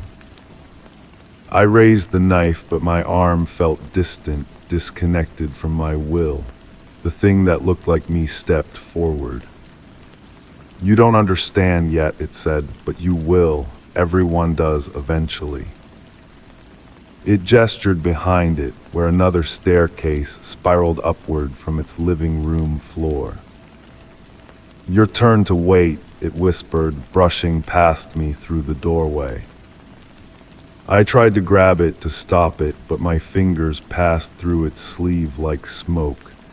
It descended the stairs behind me, its footsteps echoing in perfect rhythm with my heartbeat. The door began to swing closed. I lunged forward, desperate not to be trapped, but stumbled instead into the replica of my apartment. The door slammed shut behind me and vanished, leaving only smooth wall where it had been. From somewhere below came the sound of my front door opening and closing, then silence. I stood alone in an apartment identical to mine, yet not mine. On the counter lay a notepad with my handwriting. "Wait for the next one. They always come eventually." Beside it, a tally of marks too numerous to count. And from the living room, I hear footsteps approaching the spiral staircase that should not exist. I feel myself smile as I shuffle forward. Story 7. The nursery had been quiet all night. The baby was sound asleep, her breathing soft, steady. But as I settled into bed, the baby monitor crackled, at first just static, then a voice, low, whispering, "SHH, go back to sleep." My breath hitched. The air smelled faintly of lavender and something bitter, like burned sugar. My hands shook as I grabbed the monitor, heart pounding. The voice wasn't mine, and I wasn't the one whispering back. I sat frozen, clutching the monitor to my ear. Nothing but the soft hum of white noise now. The digital display cast a sickly green glow across my bedroom. My wife slept beside me, oblivious. I slid my feet to the floor, the wood cold against my bare skin. The hallway stretched before me, shadows pooling in the corners. Each step toward the nursery felt weighted, as if walking through water. The house had never seemed so vast, so unfamiliar. The floorboards creaked under my weight, a sound I normally wouldn't notice, but now each groan of wood sent shivers racing down my spine. At the nursery door, I paused. My hand hovered over the knob, reluctant to make contact with the metal that seemed unnaturally cold even before touching it. I pressed my ear against the wood. Silence. When I finally pushed the door open, the hinges whispered. The nightlight cast star-shaped patterns across the ceiling, shifting slightly though there was no breeze. My daughter lay peaceful in her crib, chest rising and falling with each tiny breath. Nothing was disturbed. No one was there. I approached the crib, my footsteps muffled by the soft carpet. Her small face was serene, untroubled. I reached down to stroke her cheek, reassuring myself. Her skin felt warm, normal. The baby monitor receiver sat on the dresser, its red light steady. As I turned to leave, something caught my eye. The The mirror on the wall reflected the moonlight streaming through the blinds, creating bars of light across the floor. But the reflection was wrong. The bars of light in the mirror didn't align with those on the actual floor. I blinked and the discrepancy vanished. Back in bed, I couldn't sleep. I kept the monitor close, volume turned up. Every few minutes, I checked the screen, watching the static image of my daughter's room. Nothing changed. Eventually, exhaustion pulled me under. The next night, I installed a camera in the nursery, a proper one with motion detection and night vision, something more reliable than the audio monitor. My wife thought I was being overprotective, but agreed when I mentioned hearing interference on the baby monitor. I didn't tell her about the voice. Night fell, we completed our bedtime routine. Bath, story, lullaby. My daughter drifted off to sleep, clutching her favorite stuffed rabbit. I kissed her forehead and retreated, switching on the new camera system. In our bedroom, I opened the app on my tablet. The nursery appeared in grainy green night vision. My daughter was a small bundle in her crib, everything normal. I placed the tablet on my nightstand and tried to sleep. The notification sound jolted me awake, motion detected. The tablet screen showed the nursery unchanged at first glance, but then I noticed the rocking chair in the corner was moving, slightly, almost imperceptibly, back and forth as if recently vacated. I grabbed the tablet, fingers trembling as I rewound the footage. There a shadow passed across the wall, too tall to be my daughter, too substantial to be a trick of light. The rocking chair began to move immediately after. I threw back the covers and ran to the nursery, not bothering to be quiet. The door flew open under my panicked push. The rocking chair was still. My daughter hadn't stirred. The room felt wrong, colder than the rest of the house, with a faint odor like wet earth and decaying leaves. I approached the crib, checking my daughter, still asleep, undisturbed. I turned to the rocking chair, half expecting to find someone sitting there, invisible in the darkness. Nothing. But when I touched the wooden arm of the chair, it was warm. I spent the rest of the night sitting on the floor beside her crib, back against the wall, watching the rocking chair. It remained motionless. My wife found me there in the morning, eyes bloodshot, clutching my phone with the camera app still open. "You need sleep," she said, concern etching lines around her eyes. "You're imagining things." Over breakfast, my daughter babbled happily in her high chair, smearing banana across her tray. Sunlight streamed through the windows, making the previous night seem distant, almost absurd. "Who do you talk to at night?" I asked her suddenly. My wife looked up sharply. "She's a baby. She doesn't talk to anyone." "The nice lady," my daughter said clearly, surprising us both. She rarely spoke in complete sentences. A chill ran through me despite the warm kitchen. What nice lady. My daughter only smiled, banana smeared across her chin. That night, I added a second camera, positioning it to capture the rocking chair directly. I also placed a digital voice recorder on the dresser. My wife worried I was becoming obsessive, but didn't argue. I woke to my daughter's laughter coming through the monitor. The sound wasn't right, too hollow, almost echoing. On the tablet, both camera feeds showed the nursery as it should be. My daughter stood in her crib, hands gripping the rails, looking toward the rocking chair. The chair was empty, but moving steadily now, rocking with purpose. The air in our bedroom felt suddenly thick, difficult to breathe. A scent like burning hair filled my nostrils. The tablet screen flickered, static cutting across the image. When it cleared, a dark shape sat in the rocking chair. Not fully formed, more impression than substance. hunched shoulders, a suggestion of long hair. My daughter reached toward it, laughing again. I couldn't move, my limbs felt leaden, unresponsive. Beside me, my wife slept on, unaware. The figure in the chair leaned forward, reaching a distorted hand toward my daughter. With tremendous effort, I broke free of my paralysis and stumbled to the nursery. The door resisted my push, as if held from the other side. When it finally gave way, the room was empty save for my daughter, now sitting in her crib, eyes wide. The rocking chair was still. The digital recorder flashed, indicating it had been triggered. My hands trembled as I played back the recording. Static hissed from the tiny speaker, broken by my daughter's laughter. Then a voice not mine, not my wife's. A woman singing softly, words indistinct but melody ancient, mournful. The song continued for nearly a minute before changing to whispered words. Such a beautiful child, she can see me, not like the others, special girl. Then my daughter's voice, clear as day, come back tomorrow. A pause then, always, as long as he doesn't interfere. The voice hardened on the last word. I deleted the recording immediately, my thumb jabbing frantically at the button. But even as the device confirmed recording deleted, the voice continued from somewhere behind me, too late for that.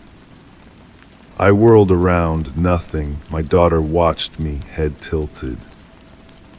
"Who are you talking to?" I asked her, voice breaking. "The nice lady who lived here before," she said simply, then lay down and closed her eyes. I spent days researching the history of our house. The records showed nothing unusual, a succession of families, normal sales and purchases, no deaths, no tragedies, nothing to explain what was happening.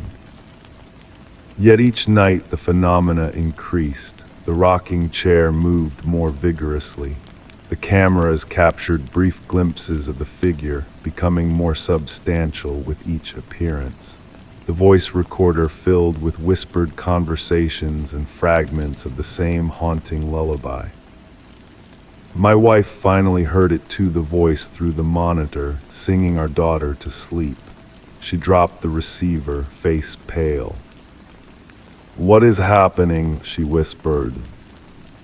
I showed her the camera footage, the recordings, the rocking chair moving on its own, the vague shape that visited our daughter night after night.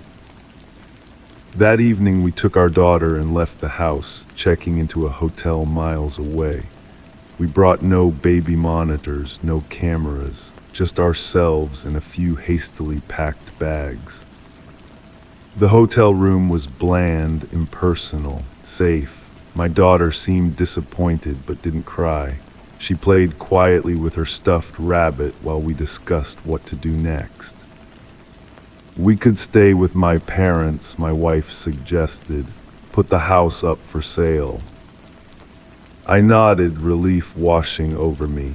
First thing tomorrow. That night in the unfamiliar room, we all slept in the same bed, my daughter between us, protected. I woke once, thinking I heard singing, but it was just the hum of the air conditioner. Morning brought clarity and determination. Over breakfast in the hotel restaurant, we made plans to leave permanently. My daughter sat in a high chair, unusually quiet, watching the space behind my shoulder with unwavering attention. "What are you looking at?" I asked her. "The nice lady followed us," she said matter-of-factly. "She says we can't leave her behind." My blood turned to ice. I turned slowly, seeing nothing but the busy restaurant. My wife grabbed our daughter from the high chair. "We're leaving now." In the car, my daughter began to sing, the same mournful lullaby from the recordings, a song she couldn't possibly know. At my in-laws' house, things were better briefly. The constant presence of family, the bustle of activity, seemed to keep the phenomena at bay. No singing, no whispers. My daughter played normally, talked normally. We began to hope. Then my mother-in-law mentioned the rocking chair in the guest room where my daughter napped. It's the strangest thing, I keep finding it moving on its own. That night I woke to my daughter's voice over the borrowed baby monitor, not babbling or crying, but speaking clearly, conversationally. They think you can't find us here. Laughter responded, not my daughter's. I'll always find you, special girl. We're connected now. The next morning, my daughter's stuffed rabbit was missing. We searched everywhere. My mother-in-law finally found it in the basement, propped against an old trunk, though no one remembered taking it down there. When I retrieved it, the rabbit smelled of lavender and burned sugar. We moved again and again, apartments, houses, hotels, different cities, different surroundings, but wherever we went, she followed. The rocking chairs would move, the whispers would start. My daughter would smile at empty corners and speak to vacant chairs.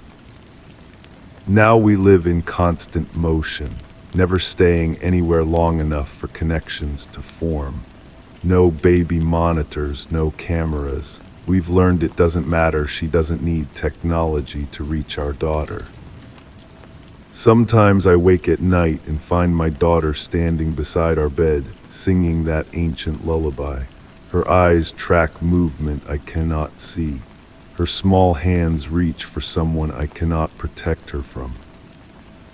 The nice lady says you'll get used to her eventually, my daughter told me this morning. She says she's part of our family now. I watched my daughter's reflection in the mirror as she spoke. For a moment, just a moment, her reflection smiled differently than she did. Wider, older, wrong. Behind her reflection, a woman stood, hand resting possessively on my daughter's shoulder. She looked directly at me through the glass, her features shifting between youth and decay, her smile knowing. The reflection winked at me. My daughter's real face remained innocently blank. We'll move again tomorrow, but I know now it won't help. The voice from the baby monitor has become the whisper in my ear, the shadow in every corner, the presence behind every reflection. And my daughter reaches for her with increasing joy. Story 8, it had been on my wall for years, my parents, my sister, and me, smiling in front of the house I grew up in.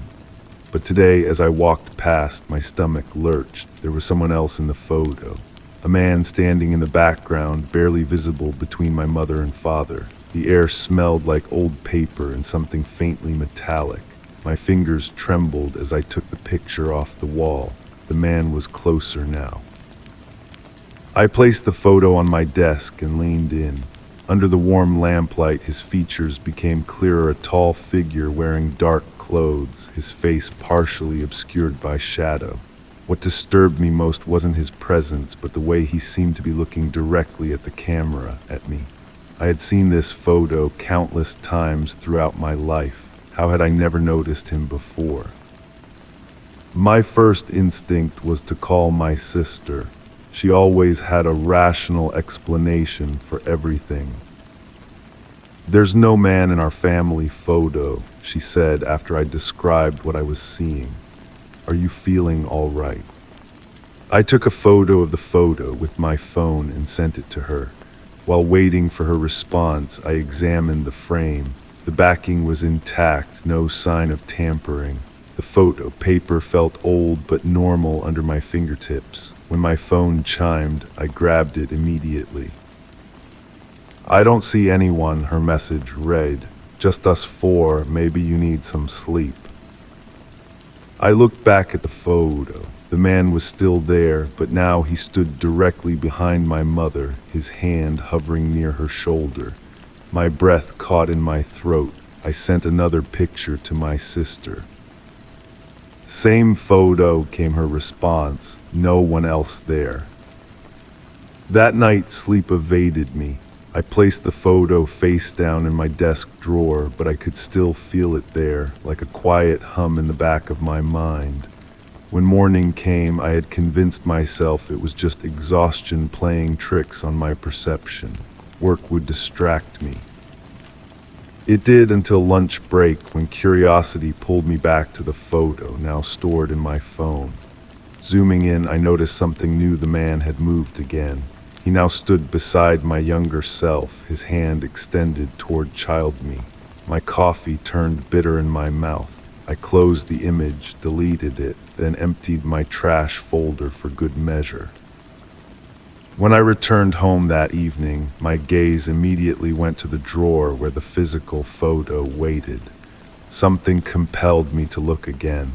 With reluctant fingers, I pulled it out and nearly dropped it. The man now stood in front of us all, facing the camera directly. His features were clear, now ordinary, unremarkable even, but his eyes held mine with unnerving intensity. What made my skin crawl most was what I noticed in his hand, a small camera pointed at us, like he was taking a picture of us taking a picture. I needed answers. The next day I drove to visit my parents, photo securely placed in an envelope in my bag. The familiar smell of my childhood home welcomed me, cinnamon and wood polish. My mother hugged me, surprised by my unannounced visit. "I found something strange," I said, pulling out the photo. "Do you remember who took this picture?" My mother adjusted her glasses, studying the image. "Your father set up the tripod. We used the timer." "And you don't see anyone else in this photo?" I asked, my voice barely above a whisper. She shook her head, looking concerned. "Should there be?" I pointed to the man who now dominated the foreground of the image. My finger trembled against the glossy surface. "Honey," my mother said gently, "there's nothing there." That night I stayed in my old bedroom. The walls felt closer somehow, the shadows deeper in the corners. I placed the photo on the nightstand, facing away from me. Despite this precaution, I woke with a start in darkness so complete I couldn't see my hand before my face. Something felt wrong. The air had that metallic scent again, stronger now. My fingers reached for the lamp, but before I could turn it on, I heard the soft click of a camera shutter. Morning light revealed nothing unusual in my room, but the photo had changed again. Now it showed just my family, my parents, my sister, and me. The man was gone. Relief washed over me until I noticed another detail that made my blood freeze. In the background, barely visible through the window of our house, was a face looking out. My face, adult me, exactly as I appeared now. I drove home in a daze, the photo locked in my glove compartment. That night sleep came fitfully, fractured by dreams of camera flashes and reflections that moved independently. When I woke, my apartment felt different, subtly altered, as if someone had moved everything just an inch to the left. In the bathroom mirror, my reflection blinked a millisecond too late. Work became impossible. Colleagues noticed my distraction, my constant checking of reflective surfaces. At my desk, I found myself drawing the man from the photo, trying to understand what was happening. By evening, I had filled pages with his face. When my boss asked what I was working on, she saw only blank paper. "Perhaps you should take some time off," she suggested, concern evident in her voice. That night, driven by a desperate need for answers, I retrieved every family photo I had. Spreading them across my living room floor, I examined each with excruciating care. Nothing at first, but then in a holiday snapshot, a birthday celebration, a beach trip, I began to spot him, always at the edges, always watching. And in each successive photo, he had moved closer to my family, closer to me. The realization came with nauseating clarity. He wasn't appearing in old photos. He had always been there. I simply hadn't been able to see him before. My hands shook as I reached for my phone to call my sister again.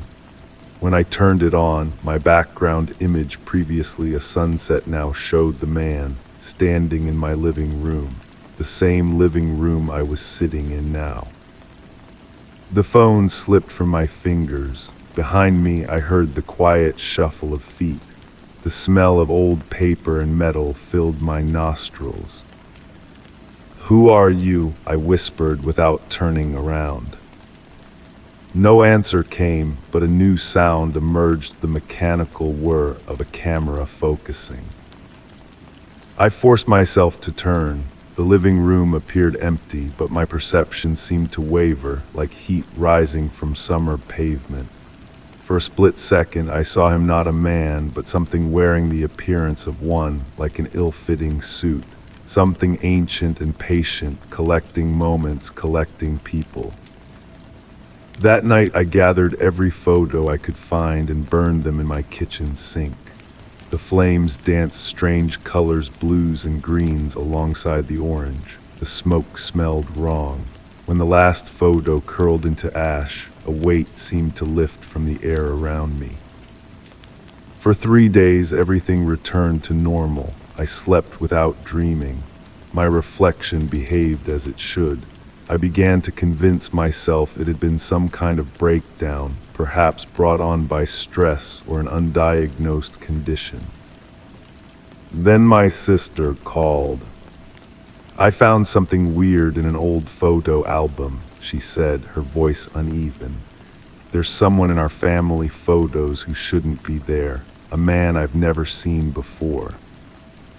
My mouth went dry. What's he doing in the photos? "That's just it," she said, her voice dropping to a whisper. "In the earliest ones, he's far in the background, but in each newer photo, he's closer to us. In the most recent one I found, he's standing right behind you." Cold sweat beaded on my forehead. "Do you have a camera nearby?" I asked. "Any camera at all?" "My phone, why?" "Take a picture of yourself right now. Tell me what you see." I heard movement, then the click of her camera phone. Her sharp intake of breath told me everything. "He's here," she whispered, "standing behind me in the photo, but I'm alone in my house." "Listen carefully," I said, fighting to keep my voice steady.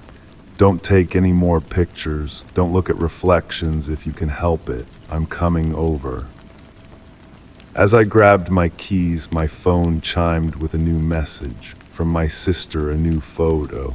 My thumb hovered over it, trembling. Against my better judgment, I opened it. The image showed my sister's living room, empty, no sign of her anywhere. In the foreground, facing the camera, stood the man. He held something in his hands, a small, rectangular paper. Even from the phone screen, I could tell it was a photo of me, in my car, exactly as I was at that moment. The smell of old paper and metal filled my car. In my rearview mirror, a camera flash went off, momentarily blinding me. When my vision cleared, I was alone on the road, but the mirror no longer showed my reflection. Instead, I saw the man. He smiled at me and raised his camera. I didn't turn around. I didn't need to. I knew what would be sitting in the back seat of my car. I knew the photo he would take next. Sometimes I think about burning all the remaining photos, every representation of myself. But it wouldn't matter now. He doesn't need cameras anymore. He has mine. He has me. My sister never mentions the incident. My parents don't recall our conversation about the photo. When I visit their house, the family picture hangs in its usual place, my parents, my sister, and someone wearing my face, smiling beside them. And sometimes, in the corner of my vision, I see a flash. The world freezes for just a fraction of a second, like a camera capturing a moment. And I wonder who looks at these photos, who collects these stolen moments, who watches us through these paper windows. I wonder what happens when they decide to step fully into the frame. Story 9, I always kept it shut. The old closet in the guest room, its door warped from age, its hinges stiff with rust. But tonight, as I walked past, I saw it. The door was open, just an inch, just enough to see the darkness beyond. The air smelled thick with dust and something sharp, like dried flowers. My pulse quickened. I stepped forward slowly. And then, from inside the closet, I heard breathing. Not my own, another rhythm deeper, steadier, impossible, I thought. No one else was home. I stood frozen, eyes fixed on that thin line of darkness. The breathing continued, unhurried, unconcerned by my presence. I reached for my phone, activated the flashlight function. The beam trembled with my hand as I pushed the door wider. The hinges complained with a low, guttural whine. Inside, winter coats hung like sleeping bodies, their fabric drinking in the light. Nothing moved. And yet the breathing persisted. I stepped closer, pushing aside the coats with my free hand. The fabric felt unnaturally cold against my skin.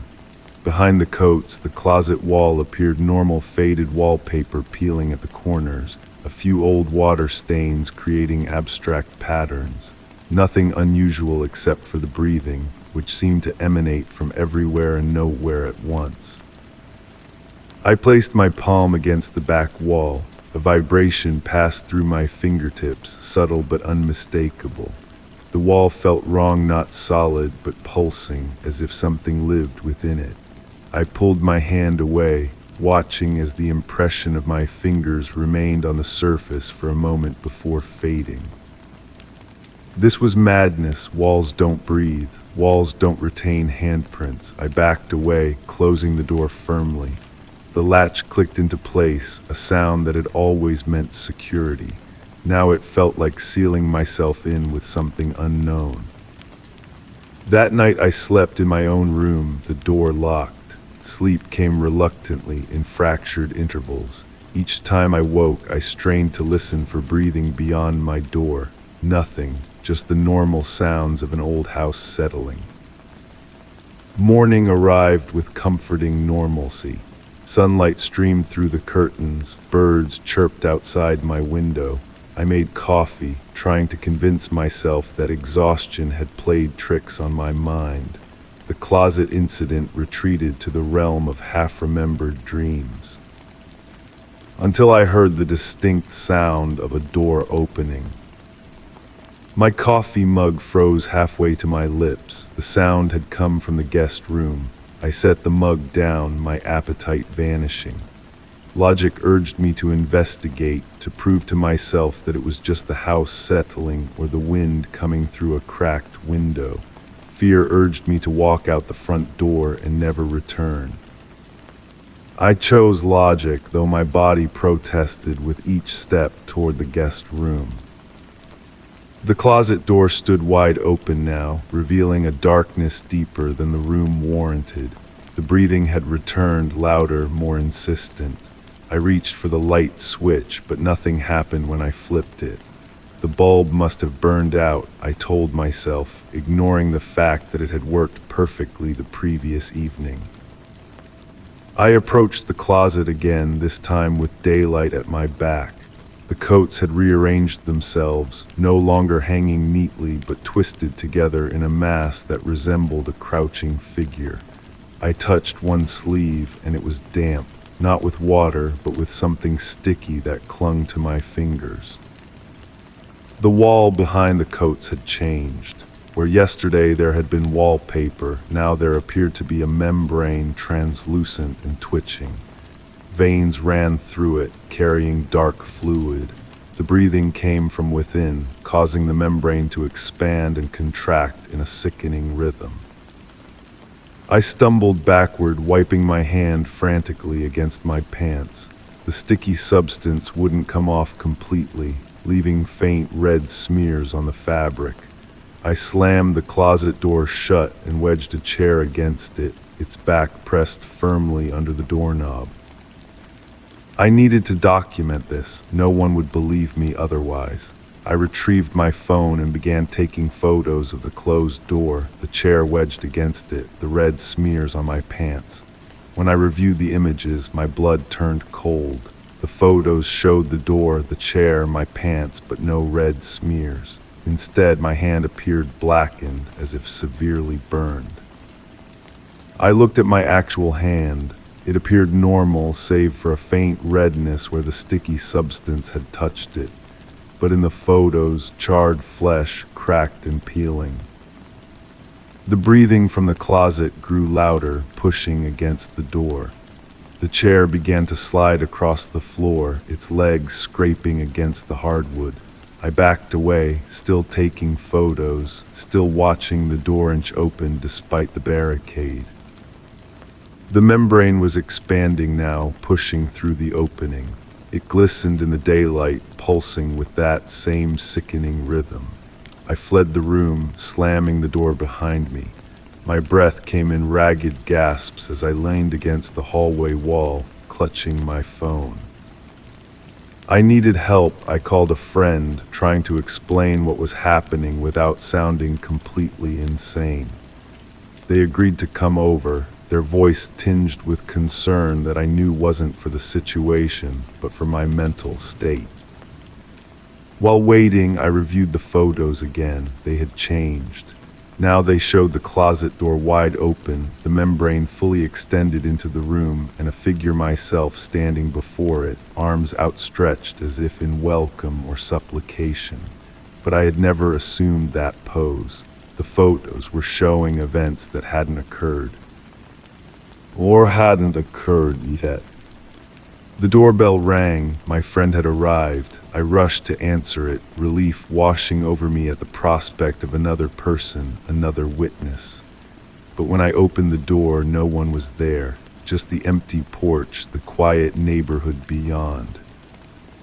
The doorbell rang again. I stood staring at the open door, the empty porch, as the bell chimed a third time. Impossible. I closed the door, my mind racing. The sound was coming from inside the house. I followed the sound to the guest room. The door I had closed was now open, the closet door as well. The breathing had stopped, replaced by an expectant silence. On the floor lay my phone, though I was certain I had been carrying it with me. I approached cautiously, picked up the device. The screen displayed a new photo, taken moments ago according to the timestamp. It showed me standing in the doorway exactly as I was now, looking down at the phone. But in the photo, I wasn't alone. Behind me, a shape loomed, its features indistinct except for eyes that reflected the camera flash like an animal's. I spun around, nothing. The room was empty save for the open closet and the membrane, which had now spread across the entire back wall.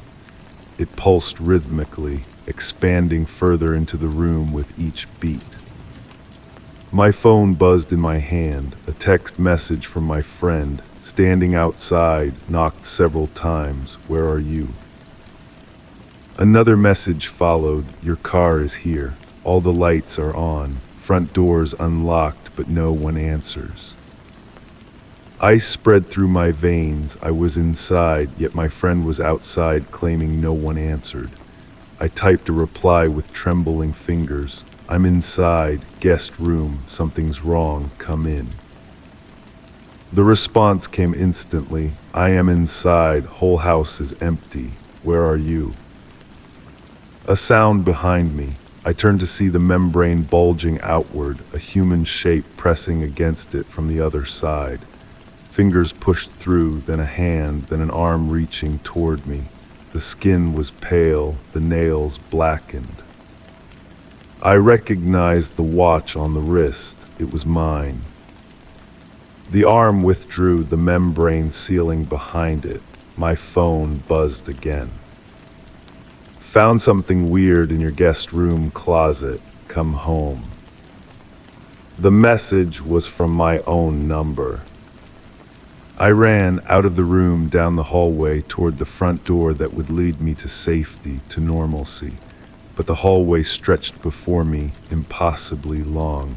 The harder I ran, the more distant the exit became. My lungs burned, my legs grew heavy. The walls around me began to pulse with that same sickening rhythm. I realized with mounting horror that the entire house had become part of the membrane, a living, breathing entity.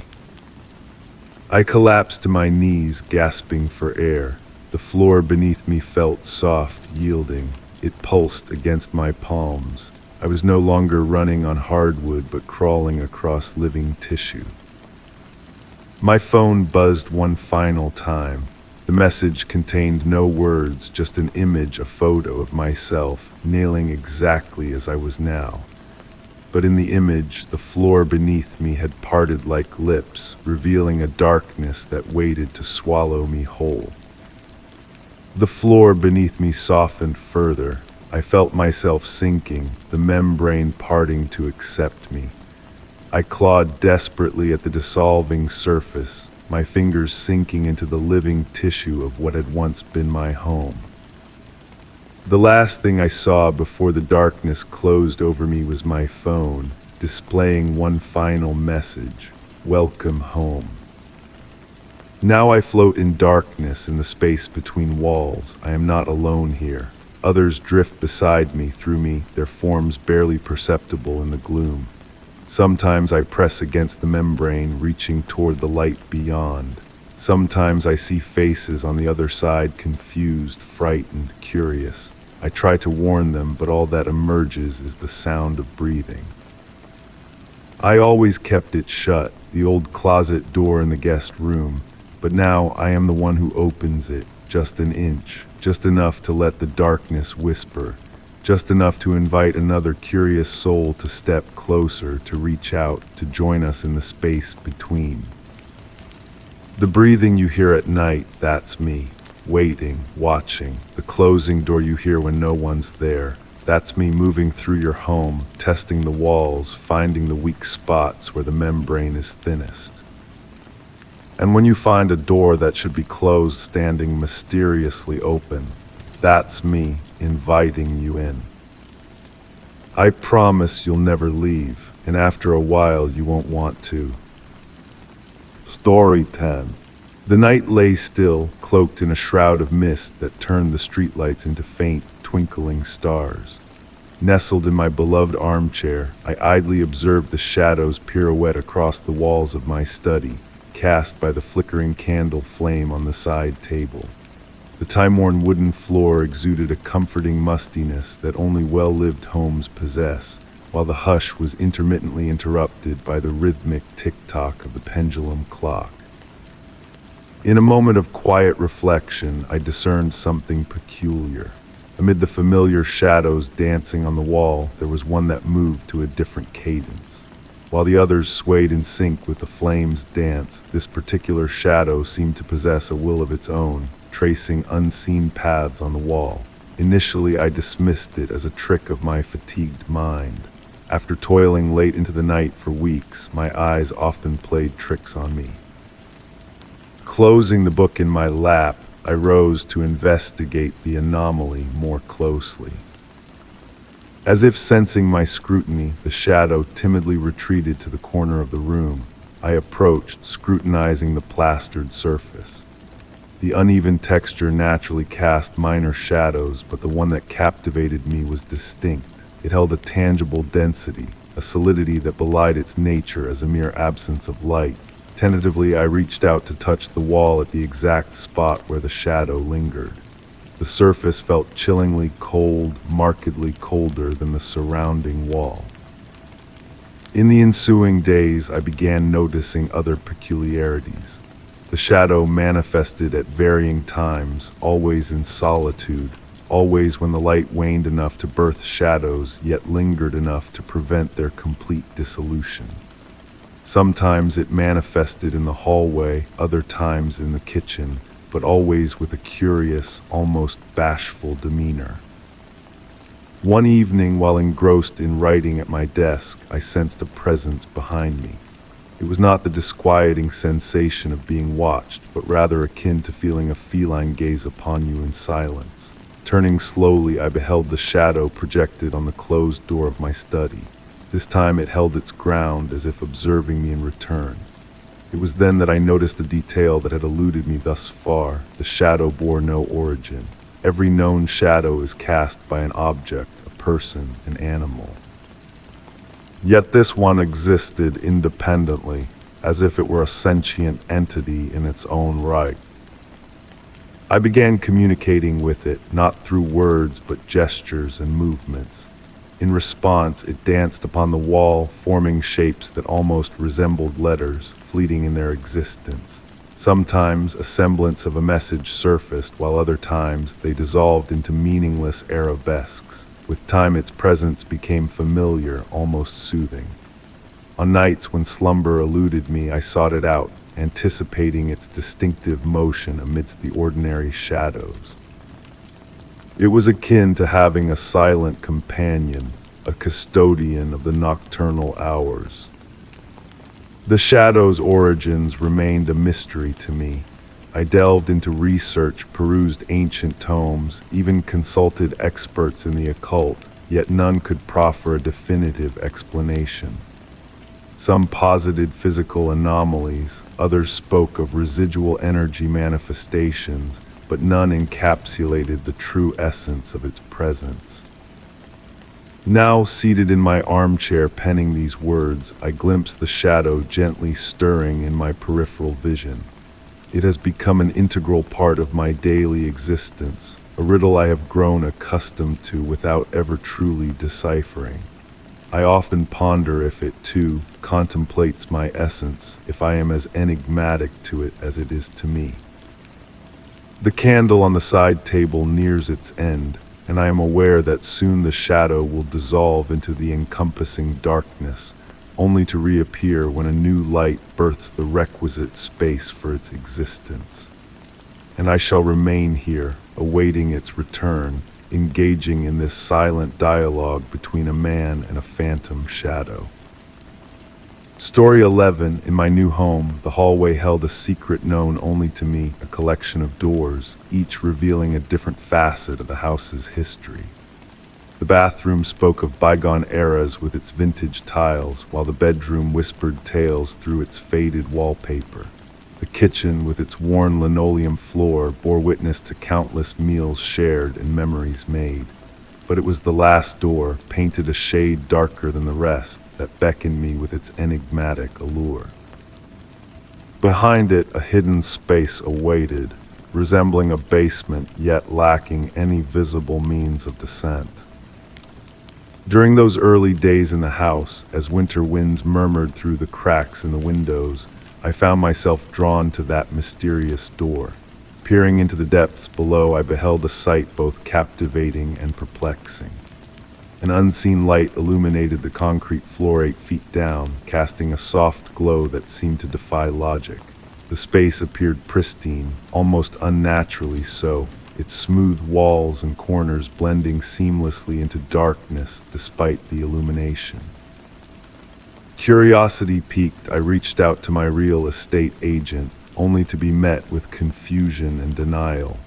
According to her, there was no basement in the house, no hidden chamber waiting to be discovered. Perplexed by her response, I continued to visit the door, its secrets calling out to me like a siren's song. Day after day, I found myself gazing into the abyss below, the unchanging light casting shadows that danced and shifted like silent specters. The air that wafted up from the hidden depths carried a scent of cleanliness, a fragrance reminiscent of fresh linens drying in the sun. And then one fateful evening, a peculiar object appeared on the basement floor, a wooden toy block, painted with a faded letter A. Its sudden presence raised more questions than answers, its origin shrouded in mystery. I began to observe the block, noting subtle changes in its position and orientation, all without a sound to accompany its movements. As weeks turned into months, the enigma of the basement deepened. My real estate agent's discovery of the original blueprints only added to the confusion, as the door in the hallway appeared nowhere in the plans. Yet there it stood, a portal to a world unseen, a realm untouched by time. In the quiet of night, I listened for whispers from below, hints of a presence lingering just beyond the threshold. The wooden block continued its slow migration across the floor, forming patterns that eluded my understanding. I watched, I waited, and I wondered at the secrets hidden within those shadowed walls. Seasons changed, but the basement remained a constant, a riddle wrapped in darkness and light. And then one day the block vanished, leaving behind an empty expanse of concrete, devoid of all trace of its existence. Yet the mysteries of the basement did not end there. Dreams of stairs descending into the depths haunted my nights, their silent call echoing through the corridors of my mind. The open door, a silent invitation to explore the unknown, stood as a testament to the unspoken truths that lay dormant below. To this day, the basement remains a realm untouched, a realm of shadows and whispers, of secrets kept and mysteries unsolved. And as the wooden toys click softly against the concrete, I choose to embrace the enigma, to let it weave its spell around me, lulling me into a slumber of unanswered questions and infinite possibilities. Story 12. The rain cascaded down with a mesmerizing cadence on the roof of the dwelling, weaving a natural tune that embraced the hush of the night. Nestled in my cherished armchair, cradling a cup of now-cool chamomile tea in my hands, I found myself idly entranced by the soothing symphony of raindrops when a peculiar sensation stirred within me. A subtle, nearly imperceptible sound intertwined with the pitter-patter of the rain, faint footsteps that appeared to emanate from the depths of the basement. Initially, I brushed it off as the usual settling of an aging abode. Old houses possess a unique voice, a language spoken through creaks and gentle sighs. My residence was no exception, particularly on damp nights when the moisture coaxed a gentle swell from the wooden framework. Yet this time there was an unmistakable peculiarity in the way these sounds reverberated, as though they followed a deliberate pattern, a rhythm that eerily echoed human footsteps. With deliberate movements, I rose from the armchair, setting the cup down on the petite table beside me. The wooden floor beneath my feet exuded a subtle warmth, a lingering remnant of the day's warmth. Drawing nearer to the basement entrance, I noticed a gradual chill enveloping the air, as if a frosty current ascended from the stairwell. The brass handle greeted my touch with an unexpected coldness, and as I turned it, the click of the mechanism resonated through the stillness of the house. The descent down the staircase was shrouded in darkness, pierced only by a faint bluish glow filtering through the modest skylight. Step by cautious step, I ventured downward, my own footfalls intermingling with the enigmatic ones that had captured my attention earlier. The unmistakable scent of the basement, a fusion of aged wood, damp soil, and elusive essence, grew more potent as I descended. Below, shadows waltzed across the walls, each time lightning briefly illuminated the skylight. The shelves adorned with antiquities cast contorted silhouettes that appeared to sway in harmony with the rain's rhythm. It was in that moment of observation that a peculiar sight befell me. Upon the dusty floor's surface, there lingered footprints. These were no ordinary impressions. They resembled faint traces of moisture, as though an individual with damp soles had paced in circles at the room's center. Gradually, I drew nearer to the imprints, attempting to decipher their origin. The skylight remained intact, devoid of any signs of water seepage. While scrutinizing these enigmatic tracks, a flicker in the corner of my vision seized my focus. In the shadowiest recess of the basement, where light dared not trespass, emotion seemed to stir at a glacial pace. My heartbeat quickened slightly, though not out of fear. Rather, a blend of curiosity and an uncanny sense of recognition enveloped me. Stepping towards that obscure corner, the air grew even colder, and the echoes of footsteps from above returned, yet this time it was evident they emanated from no single point. They encircled the entire space as though an unseen presence strode simultaneously in every corner. It was then that a realization dawned upon me. The footprints on the floor were not randomly scattered. They delineated a deliberate pattern, a spiral coiling towards the room's core. Following this spiral trajectory with intent gaze, I discerned that the freshest footprints, nestled closest to the center, remained moist as if freshly imprinted. Frozen in place for what felt like an eternity, I watched as these traces slowly dissipated, evaporating into the frigid basement atmosphere. The footsteps echoed dwindled, blending seamlessly into the relentless downpour outside. Ascending the stairs once more, a peculiar tranquility enveloped me, as though I had borne witness to an ancient, enigmatic ritual that had echoed through the house's depths since time immemorial. That night, as I readied myself for slumber, I realized that the rain's symphony on the rooftop had assumed a new quality. It was no longer a random cacophony of droplets, but appeared to mirror the rhythmic cadence of the footsteps resonating from the basement.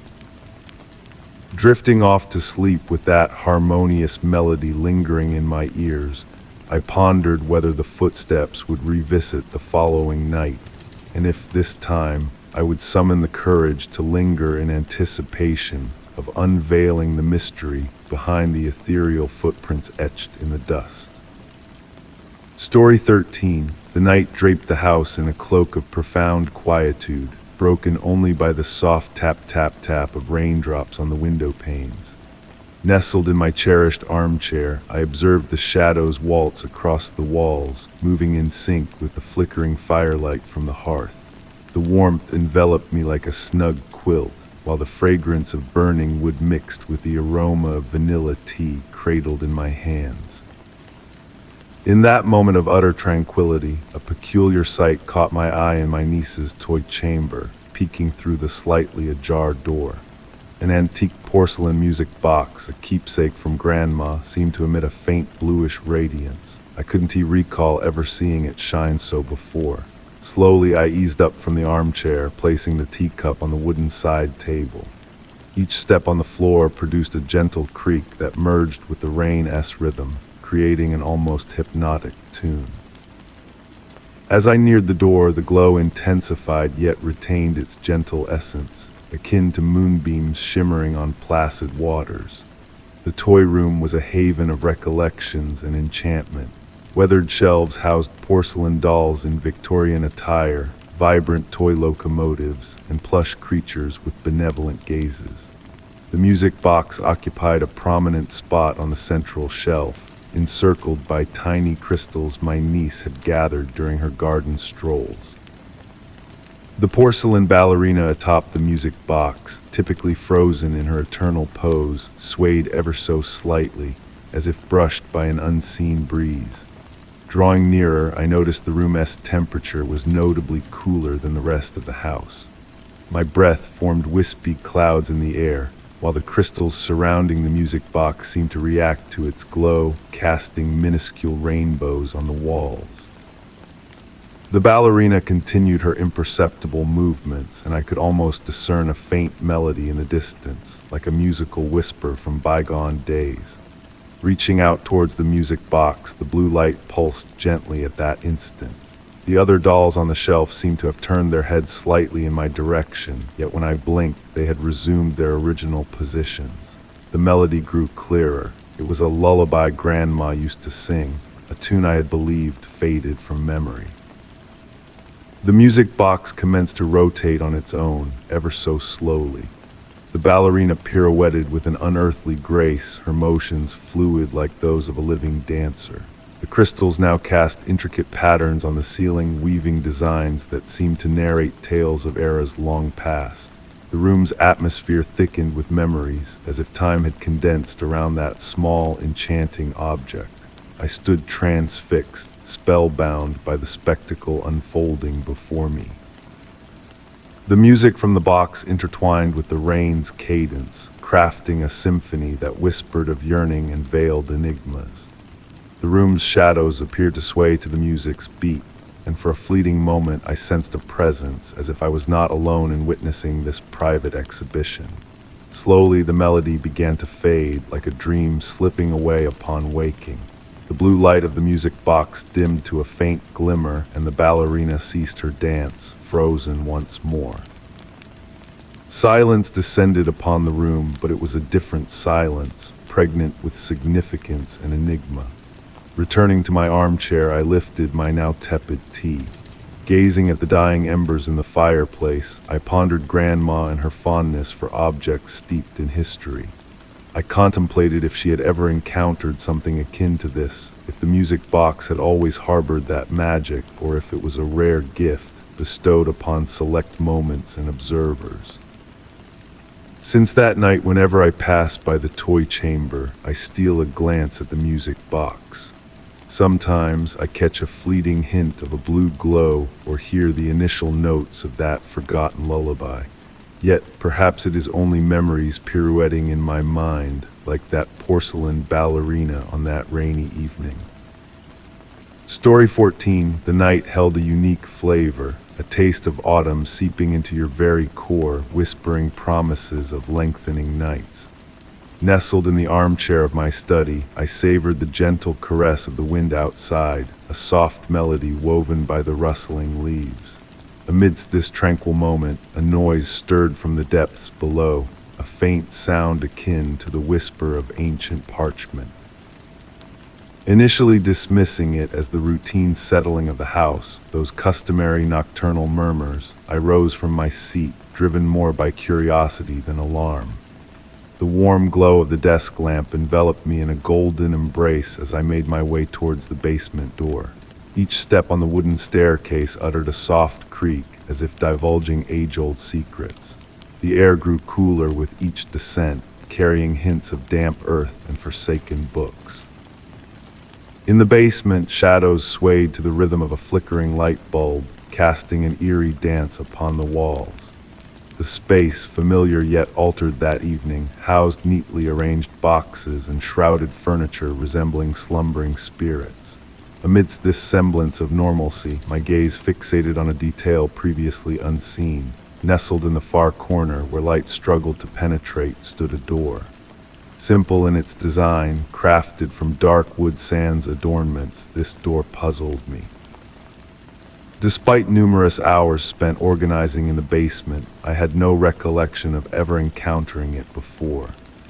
The brass handle gleamed unusually bright, as though recently polished. Intrigued, I approached, the frigid floor pulsating beneath my feet, a living entity of its own accord. As I neared, a chill emanated from the door, the air around it growing colder, a breath of frost in the dimness. My fingers grazed the weathered wood, tracing its ancient, uneven surface. The door seemed to quiver at my touch, a silent acknowledgement of my presence. Enclosed in the basement's silence, broken only by the thud of my own heart resounding in my ears, I tentatively grasped the handle. Surprisingly warm against the icy air, the handle turned effortlessly, revealing a sight beyond belief. Instead of a wall or another room, a gossamer mist swirled gently, as if stirred by unseen hands. Illuminated by a hypnotic, soft light, the mist beckoned, not menacing but alluring, akin to a fading dream upon waking. From its midst emerged a delicate melody, a distant piano tune echoing through the void. The air carried a sweet, familiar fragrance, redolent of spring blooms and freshly brewed tea. Standing at the threshold, torn between curiosity and caution, I beheld the mist's ethereal dance, shapes fleeting into existence before dissolving into the void. Faces familiar yet unplaceable drifted by, followed by landscapes foreign yet vivid. It felt as though I peered through a veil dividing reality from the obscure, a realm deeper and more enigmatic.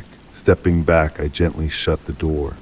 The click of the lock shattered the enchantment, ushering back the familiar sounds of the house. The clocks ticking from above, the wind's murmurs in the trees, a distant dog's bark in the slumbering neighborhood.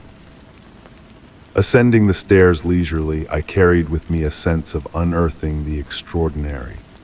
In the days that ensued, I revisited the basement, yet the door remained elusive, replaced by an unyielding brick wall. Nevertheless, on the quietest nights when the world teeters between wakefulness and slumber, I sense that distant melody lingering, pondering if the door still lingers, concealed somewhere, awaiting another's discovery. Some doors unveil themselves only at specific junctures, when time and space twist beyond comprehension. Perhaps it is for the best, for the enigma of that basement door taught me that some queries necessitate no answers, and certain mysteries hold a beauty in their secrecy, akin to dreams briefly brushing reality before dissolving into the silver haze of memory. Story 15. The night draped the house in a hush, as a gentle breeze whispered secrets through the leaves of the ancient tree in the garden. Nestled in the cozy armchair of my bedroom, I watched as shadows pirouetted on the walls, illuminated by the flickering lamplight. It was that peculiar hour when the tendrils of sleep usually began their sweet embrace, yet lately a strange resistance had taken hold of me, defying the call of Morpheus. The reason was clear. For weeks on end, a recurring dream had woven its intricate tapestry with unwavering precision. The warmth of the room and the steady cadence of the old pendulum clock conspired to lull me into a trance. My gaze drifted to the open diary on the desk, each page meticulously chronicling the enigmatic dream that plagued my nights. Every entry penned in my careful script detailed the same sequence of events. A spiraling staircase of gray stone spiraling into unknown depths, the distant echoes of water droplets, and a grand wooden door adorned with cryptic symbols. As I traced my fingers over the diary's pages, a detail previously overlooked caught my eye. In each iteration of the dream, the chill seemed to seep deeper into my bones with every step down the staircase. The frigid touch of the stone, the ethereal mist of my breath hanging in the air, all served to heighten the surreal experience. Yet what truly set this dream apart was the unshakable sense of déjà vu that cloaked me, as if the staircase led to a realm known to me intimately, yet unexplored in waking life. At the foot of the stairs, the imposing door always stood closed, its surface embellished with those elusive symbols that seemed to writhe and shift under scrutiny, almost as if they breathed. In the dream, my fingertips grazed the intricate carvings, eliciting a faint vibration that rippled through the wood, as though the door itself pulsed with life. That evening, a subtle alteration caught my attention in the room. A mysterious object sat upon the nightstand beside the lamp, an antique bronze key, its ornate design echoing the symbols etched on the dream door. I grasped it, surprised by its weight and the icy touch it exuded. Though the key's origin eluded my memory, its presence felt oddly natural, as if it had always belonged by my side. As I settled into bed, clutching the key in my palm, a premonition whispered that this night would diverge from the usual script. The dream unfolded as expected, the spiraling descent, the drip-drop of water, the gradual descent into icy realms. But this time, as I approached the door, the key thrummed softly in my grip, harmonizing with the enigmatic symbols. With a steady hand, I inserted the key into the hidden lock, and as it turned, a melodious click resonated, a forgotten tune from ages past. The door creaked open, not revealing another chamber, but a mirror reflecting the staircase behind me. Yet in the mirror's reflection, the steps ascended instead of descended. I awoke in my room, the soft hues of dawn seeping through the curtains. The key still nestled in my hand, now radiating a gentle warmth, almost pulsating with life. On the diary, a fresh page lay open on the desk, adorned with characters not of my making. They bore a striking resemblance to the symbols on the dream door, their shapes undulating like ink-drenched waves. Since that fateful night, the dream has not revisited me. The key rests upon the nightstand, and on nights hushed to a whisper, I sense a faint thrum coursing through it. I often ponder the mysteries that await at the summit of that mirrored staircase, and whether one day I will summon the courage to ascend. For now, I am content to observe the symbols in the diary, dancing in the shadows of the night, spinning a tale that perhaps my heart is not yet prepared to decipher. Story 16. In the hushed embrace of darkness, I stirred to the melodic ticking of a pendulum, its rhythmic beat weaving through the stillness like a whispered secret. Time unfolded in this enigmatic realm, guided by the mechanical pulse of that unseen heart. Slowly, my heavy eyelids lifted to unveil a chamber veiled in the soft twilight's caress. An unfamiliar setting enveloped me, cradling my form upon a velvety burgundy couch that bore the tender caress of time. The air bore a tapestry of scents: aged wood, dried flowers, and an elusive essence that eluded my grasp. Dim light filtered through brocade drapes, painting ethereal patterns upon the weathered Victorian walls. As my gaze adjusted to the muted glow, the room's tapestry of antiquity unfolded before me. Dark wood furnishings stood sentinel in the shadows, and a vast bookshelf stood adorned with untouched leather-bound tomes from ages past. Beside me, a delicate porcelain teacup exuded wisps of steam from its warm contents.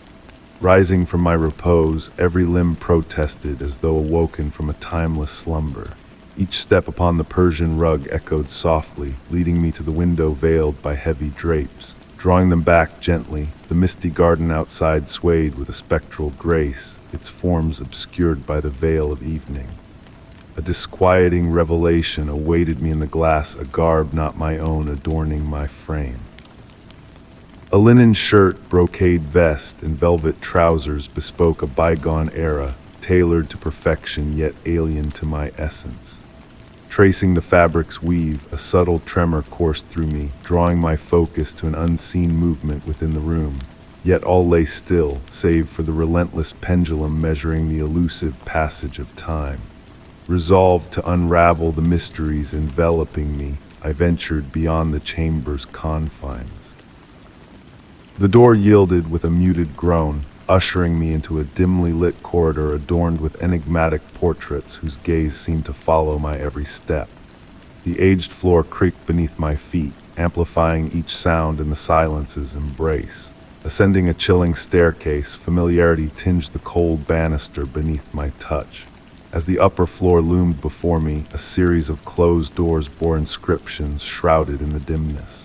It was then I heard a delicate piano melody, ethereal as a whispered sigh. Following the spectral notes to the final door, I beheld an empty chamber save for a grand piano shrouded in a ghostly veil. Though vacant, the air reverberated with the echo of that haunting melody. Drawing back the sheet, a dance of dusk greeted me in the dying light, revealing an aged photograph resting upon the ivory keys. A portrait of a bygone era stared back at me, featuring a figure eerily resembling myself in attire from a century past. Descending with a quiet resolve, I settled back upon the couch, drawn by the warm teacup's lingering touch. As I gazed into the amber depths, a realization dawned upon me. Perhaps I had never truly awakened, or perchance I had stepped into a dream woven by another's slumber. The pendulum's hypnotic pulse seemed to harmonize with my own heartbeat as I savored a sip of the tea, its taste a bittersweet echo of familiarity. Beyond the veil of fog enshrouding the garden, reality and dream coalesced, blurring the boundaries of existence. And in that moment I understood I belonged to this enigmatic abode, a house that held secrets as ancient as time itself, beckoning me to embrace its mysteries. Story 17. The melody of autumn rain whispered against my office window, a gentle lullaby as I immersed myself in my study. On evenings like this, the world seemed to hush, cocooned in a symphony of raindrops that played a hypnotic tune. The soft golden light from my desk lamp bathed the weathered pages of ancient manuscripts I carefully organized for the city's historical archive. And then she appeared. A solitary figure glided across the square beneath a scarlet-red umbrella, a vivid splash of color amidst the muted palette of autumn grays and browns. There was a mysterious cadence to her steps, a rhythmic dance that harmonized with the rain's gentle percussion. Every night, like clockwork, the woman with the red umbrella graced the square with her presence. Her nightly ritual became a part of my own routine, a moment I anticipated with a growing sense of intrigue. Her face remained veiled beneath the shadow of the umbrella and the mist of rain that trailed her every move. But one evening, as she paused in the square's center, she turned her gaze towards my window. In that fleeting moment, I thought I caught a glimpse of a smile on her pale face, illuminated by the dim glow of the street lamps. And then she continued on her path, disappearing into the evening fog. As days passed, subtle disturbances began to unsettle my sanctuary. Water stains appeared on the documents I diligently cataloged, as if touched by rain-dampened fingers. The delicate scent of antique roses lingered in the air during the twilight hours, permeating the study even with closed windows. And one evening, a forgotten black and white photograph materialized on my desk. It depicted the square as it stood 50 years prior, with a figure holding a red umbrella amidst the crowd, the sole burst of color in the faded image. Written on the back in elegant script was a date, October 15, 1973. Delving into the archives, I uncovered the tale of Sarah Thompson, a young librarian who once roamed the halls of my very building half a century ago. She was renowned for her red umbrella and her fervor for ancient tomes. Tragically, her life met its end in that very square on a rainy night, much like the ones we now shared. And as I delved deeper into her story, the fragrance of roses intensified. The rain's melody transformed into a soothing hum, as though a forgotten lullaby was being softly sung. The pages of the documents I perused fluttered gently, as if brushed by an unseen breeze. Raising my gaze to the window, I beheld her presence closer than ever before. This time the red umbrella remained folded, revealing her visage. Her eyes exuded kindness, her smile radiated tranquility. No fear gripped me, only a profound sense of melancholy and insight. From that evening onward, the woman with the red umbrella ceased her nightly crossings of the square. Yet on rainy nights when the archive fell into silence and shadows waltzed upon the walls, I could still perceive the echo of her footsteps and the lingering scent of ancient roses. Occasionally, while sifting through aged documents, I would discover fresh water droplets upon the pages, as if someone had just traced them with rain-soaked fingers. I often pondered whether Sarah yet safeguarded her cherished books, whether her spirit continued to roam the rain-soaked streets with her red umbrella.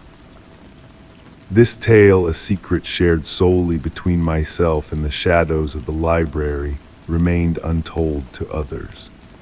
And each time the rain whispered against the windows, a smile tugged at my lips, for I knew that somewhere amidst the tapestry of time, a woman with a red umbrella embarked on her eternal journey.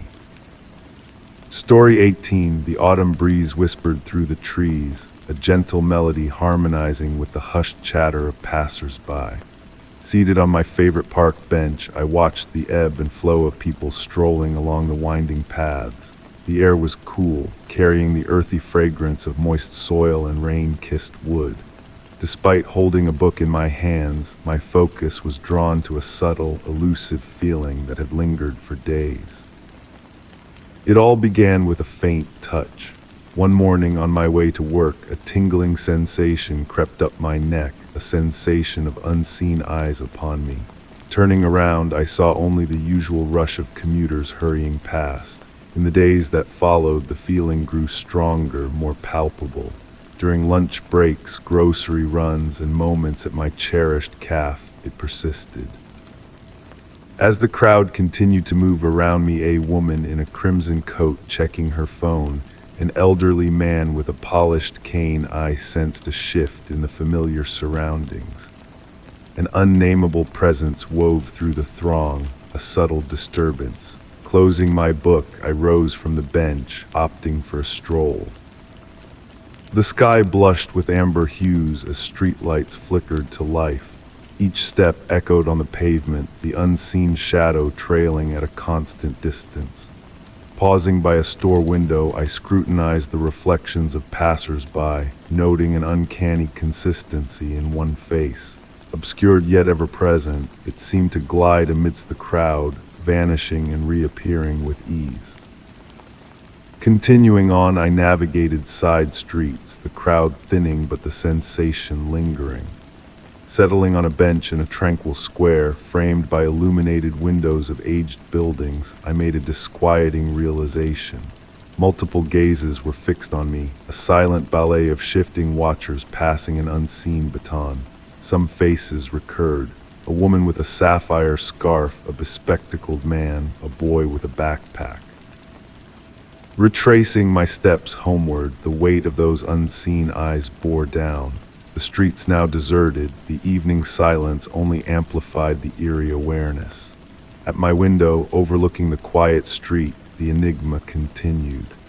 Were these passers-by mere travelers, or were they players in a clandestine performance where I unknowingly took the stage? As the city lights flickered to life, I pondered the nature of this surreptitious surveillance. Who were they? What drove their relentless observation? And why me? Unanswered questions lingered in the night air, shrouding the city in a cloak of darkness. Since that day, I've acclimated to this newfound vigilance. At times, I seek out my watchers, other times I feign ignorance. Yet they persist, shadows flitting on the periphery of my existence. In the quiet of night, as I gaze upon the emptying streets, I wonder if they too ponder my role in their clandestine dance of gazes and presence, concealed within their homes, preparing for another day of silent surveillance. Story 19. The night was cloaked in a profound stillness, broken only by the rhythmic symphony of the train wheels gracefully dancing on the tracks. Nestled in the final carriage, I found myself enveloped in a soft, gentle glow that emanated from the delicate fixtures above. The air held a comforting warmth, and the train's ceaseless motion wove a mesmerizing spell around me. Peering through the window, I watched as the mist outside pirouetted lazily in the dark, morphing into ephemeral shapes that dissolved into the unknown. In that moment, I believed I was the solitary soul in that carriage, cocooned in solitude, or so I thought. My reflection in the glass intertwined with the obsidian night beyond, conjuring an illusion of a formless observer gazing back at me from the other realm. The cadence of the rails whispered a mechanical lullaby, coaxing me towards slumber. It was then, amidst the tranquil reverie, that a peculiar anomaly caught my eye in the glass. A shadow lingered behind me, a silhouette seated a few rows distant. I could not recall their boarding, yet there they sat, a silent specter in the dimness. The train pressed on through the nocturnal expanse, its wheels murmuring ancient tales lost to time. With cautious deliberation, I pivoted, mindful not to disturb the eerie tranquility. The carriage basked in an amber hue, casting elongated shadows over vacant seats. The enigmatic figure I had glimpsed remained immobile, cloaked in a shroud of darkness, their countenance obscured beneath a broad-brimmed hat. Time seemed to dilate as I beheld that silent sentinel. The atmosphere grew heavy with unspoken histories, memories not my own swirling in the air. The mysterious passenger sat motionless, a silent sentinel blending seamlessly with the train's essence. Steeling myself, I rose under the pretense of heading towards the rear lavatory.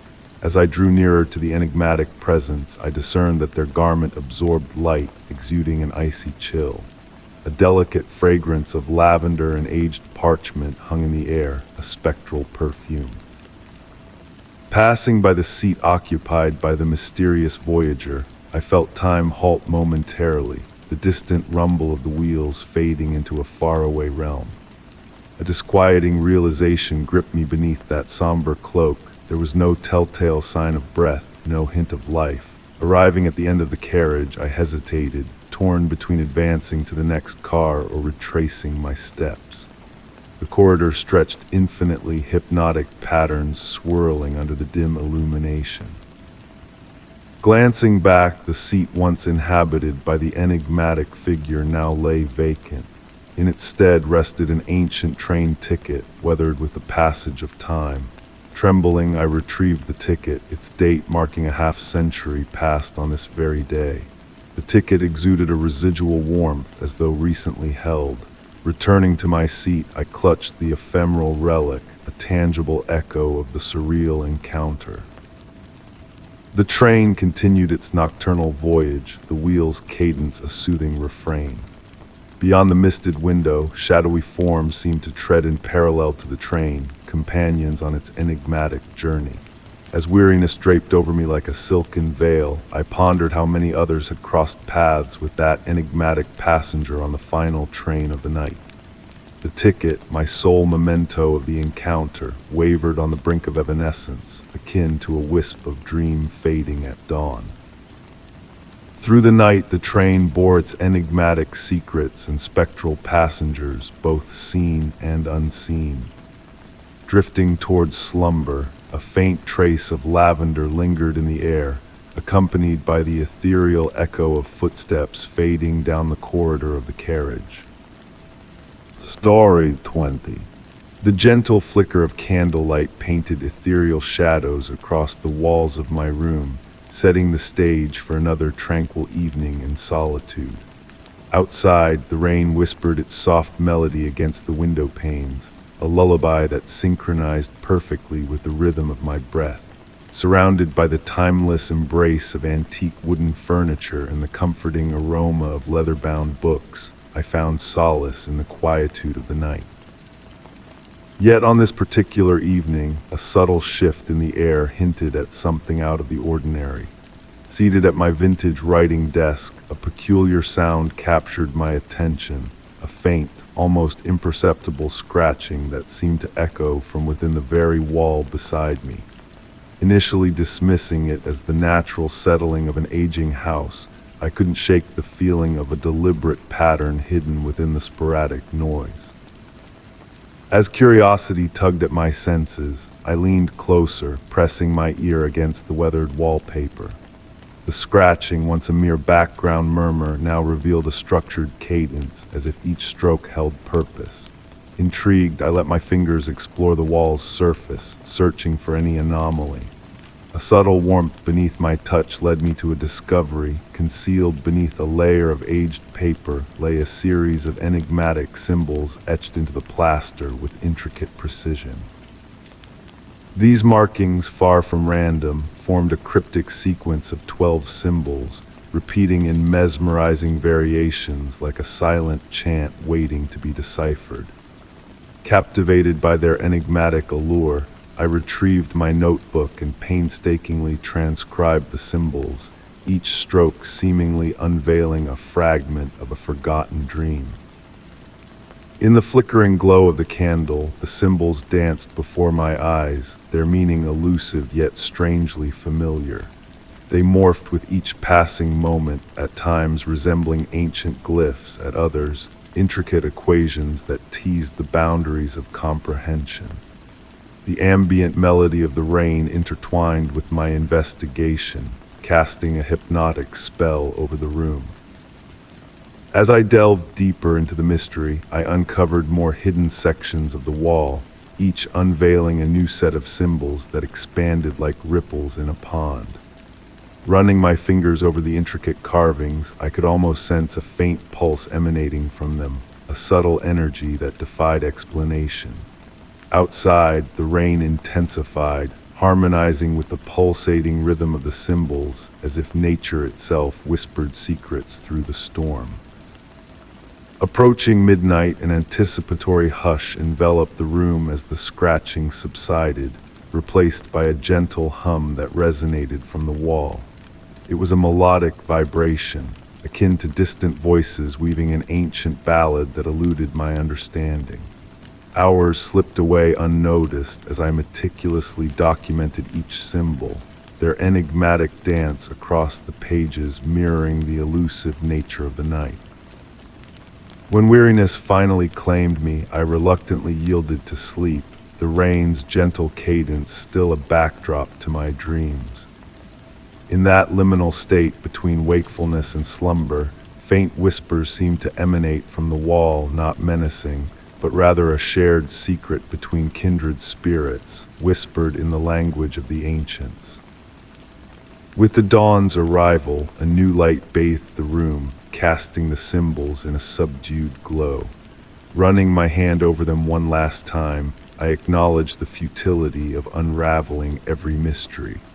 Some enigmas are meant to be felt rather than understood, their allure lying in the journey of discovery rather than its destination. To this day, on quiet nights veiled by rain's gentle embrace, the familiar scratching sound revisits me. Though the message within the wall remains an enigma, perhaps some secrets are best left undisturbed, their allure preserved in the shroud of uncertainty. The symbols, now concealed behind a painting, serve as a silent testament to the hidden wonders that dwell within the most unassuming facades, awaiting the moment of revelation. Story 21. The weathered leather-bound journal materialized on my nightstand one frosty morning, its deep burgundy cover absorbing the faint winter sunlight seeping through the curtains. A sense of déjà vu enveloped me as I gazed at the intricate patterns etched into the spine and the cream-colored pages whispering of untold stories. The air carried the crisp scent of frost, accompanied by a distant wind chime serenading the awakening world with a gentle melody. Running my fingers over the worn leather, I felt a strange familiarity, as if the journal had always been a part of my life. Opening it released a delicate fragrance of lavender and old paper, evoking memories just beyond my grasp. The initial pages lay blank, silently beckoning, but as I turned them, elegant handwriting appeared, shimmering in the soft morning light. It was my handwriting, unmistakably so, yet I had no memory of penning these words. The entries, dated for future days, unfolded before me like a whispered secret.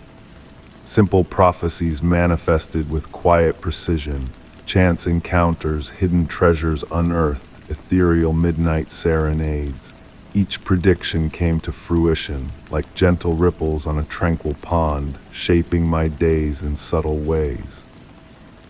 With each passing sunrise, I found myself drawn to the diary, reading my own words describing events yet to unfold.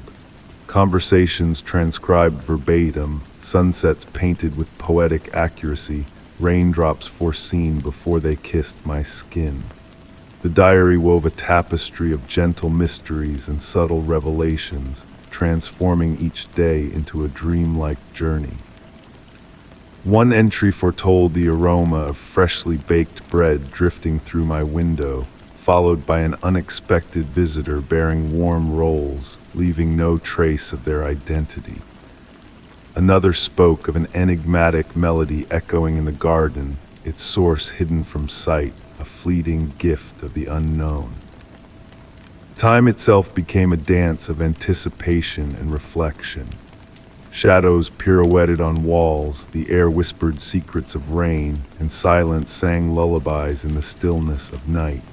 Pressed flowers, remnants of futures not yet lived, bloomed between the pages, their essence mingling with the lavender scent that lingered like a gentle caress.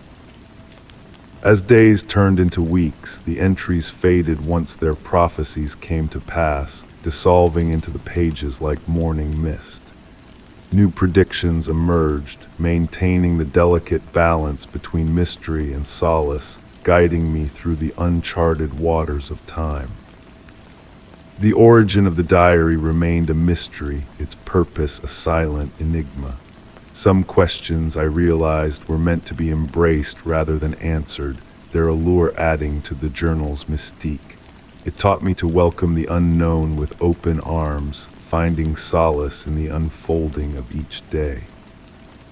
On nights bathed in silver moonlight, I caught glimpses of words materializing on the pages, ink forming intricate patterns that awaited their appointed hour to be revealed. I resisted the temptation to decipher them, allowing the future to remain shrouded in its own secrets until the time was ripe. The diary became a steadfast companion, a portal between realms of reality and dreams. It unveiled not grand tragedies or jubilant triumphs, but the quiet magic woven into the fabric of everyday life, waiting to be discovered by those willing to seek it. And as I penned these words, I sensed tomorrow's musings stirring within me, eager to grace the blank pages of the journal. It lies beside me, radiating warmth, a silent guardian of mysteries yet untold. Beyond the window, the wind chime weaves its melody once more, a reminder that even the songs of the future are whispered in the echoes of the past, in a diary that dreams of tomorrows yet to unfold. Story 22. The gentle glow of sunset filtered through the sheer curtains, bathing my study in a warm, amber light. This room, adorned with ancient tomes and treasured memories, usually offered solace, but on this particular evening, an unspoken shift lingered in the air. It could have been the eerie calmness that wrapped around me, or maybe it was the way the autumn sun refused to bid farewell, casting everything in hues of gold and bronze. My focus drifted to the latest addition to my sanctuary, a portrait acquired recently, hovering above my vintage writing desk. A peculiar piece it was, a Victorian-era painting of a woman cloaked in a deep burgundy gown, her countenance a puzzle I could never quite decipher. The aged dealer who sold it had spoken of its intriguing history, though my mind, distracted by its hefty price, had paid mere heed to his words. As I settled into the embrace of my leather armchair, a cup of Earl Grey tea cradled in my hands, wisps of steam twirling upwards, a curious detail caught my eye. The woman's eyes, once fixed slightly to the left, now seemed to pierce directly through me. Dismissing it as a trick of the light in my weary mind after a day of relentless writing, I sank deeper into the chair. The grandfather clock in the corner hummed its familiar ticking melody, usually a source of comfort. Yet that night each tick acted as a magnet, drawing my gaze back to the enigmatic eyes in the portrait. I found myself stealing glances at the painting amidst my writing, convinced each time that a subtle alteration had occurred, a tilt of her head, a shift in her smile, a change in her gaze. As the night deepened and the antique brass lamp on my desk cast its warm glow, the portrait transformed before my eyes. Shadows danced across its surface, breathing life into the painted creases of her dress. The background, once a simple parlor scene, now stretched into an abyss of darkness. The flickering lamplight played on the gilded frame, conjuring reflections that seemed to move within the painting itself. Subtle alterations began to reveal themselves in my study. Books I had shut were found ajar, pages marked with tales of vanished art and mysterious vanishings. My pen, securely capped, would roll across the desk unaided. The room's temperature fluctuated erratically, chilling near the portrait and warming as I distanced myself. One hushed evening, on the brink of leaving my study, a peculiar sight arrested my steps. In the painting's backdrop, concealed by the woman's shoulder, a faint image of another canvas on an easel emerged. I approached, squinting in the dimness. The inner painting portrayed a study uncannily resembling mine. Heart-quickening, I scrutinized the miniature scene, a tiny desk, a leather chair, and a figure unmistakably me, engrossed in a painting. The longer I stared, the more familiar the scene grew until the realization struck me. It was a perfect replica of my study, with me at its center. Stepping back, breath caught in my throat, I sensed a shift in the woman's expression. Knowing, almost amused, her gaze followed my retreat, abandoning the guise of a static painting. A faint smile played on her lips, and a whisper like the rustle of aged parchment teased my ears. That night I sealed my study door tightly, yet her eyes seemed to track me through the house. In the silence of my bed, thoughts lingered on the portrait's previous owners, their tales, their encounters. Did they too witness these subtle metamorphoses? Were they burdened by the weight of those vigilant eyes? Morning revealed my study untouched, save for one detail. My journal lay open on the desk, inscribed in a Victorian script alien to me. Art is never truly fixed, dear observer. Sometimes the boundary between viewer and subject blurs, wouldn't you agree? I chose not to remove the portrait from its perch. Perhaps I should have, but my curiosity has forever been my Achilles heel. As I pen this narrative in my study, my gaze often drifts to her, her inscrutable smile unwavering. In moments of perfect stillness and gentle light, I notice subtle shifts in the inner painting, new elements coming to light, the scene evolving imperceptibly. The portrait remains a riddle, one I've come to embrace. Who's to say which of us truly observes and which is observed? In the tranquil hush of my study, as the grandfather clock maintains its steady cadence and twilight's shadows dance, I've come to realize that perhaps we are both gazer and gazed upon, entwined in an eternal waltz of perception and reflection. Story 23. The night lay hushed, cloaked in a delicate mist that swirled through the air like a gossamer veil caught in a gentle breeze. Nestled in my cherished armchair, the rich burgundy velvet one beside the grand antique mirror, I lost myself in a book bathed in the warm glow of a vintage lamp. The steady rhythm of the pendulum clocks ticking echoed through the room, casting a hypnotic spell, while the crackling fire wrapped me in a comforting cocoon of warmth.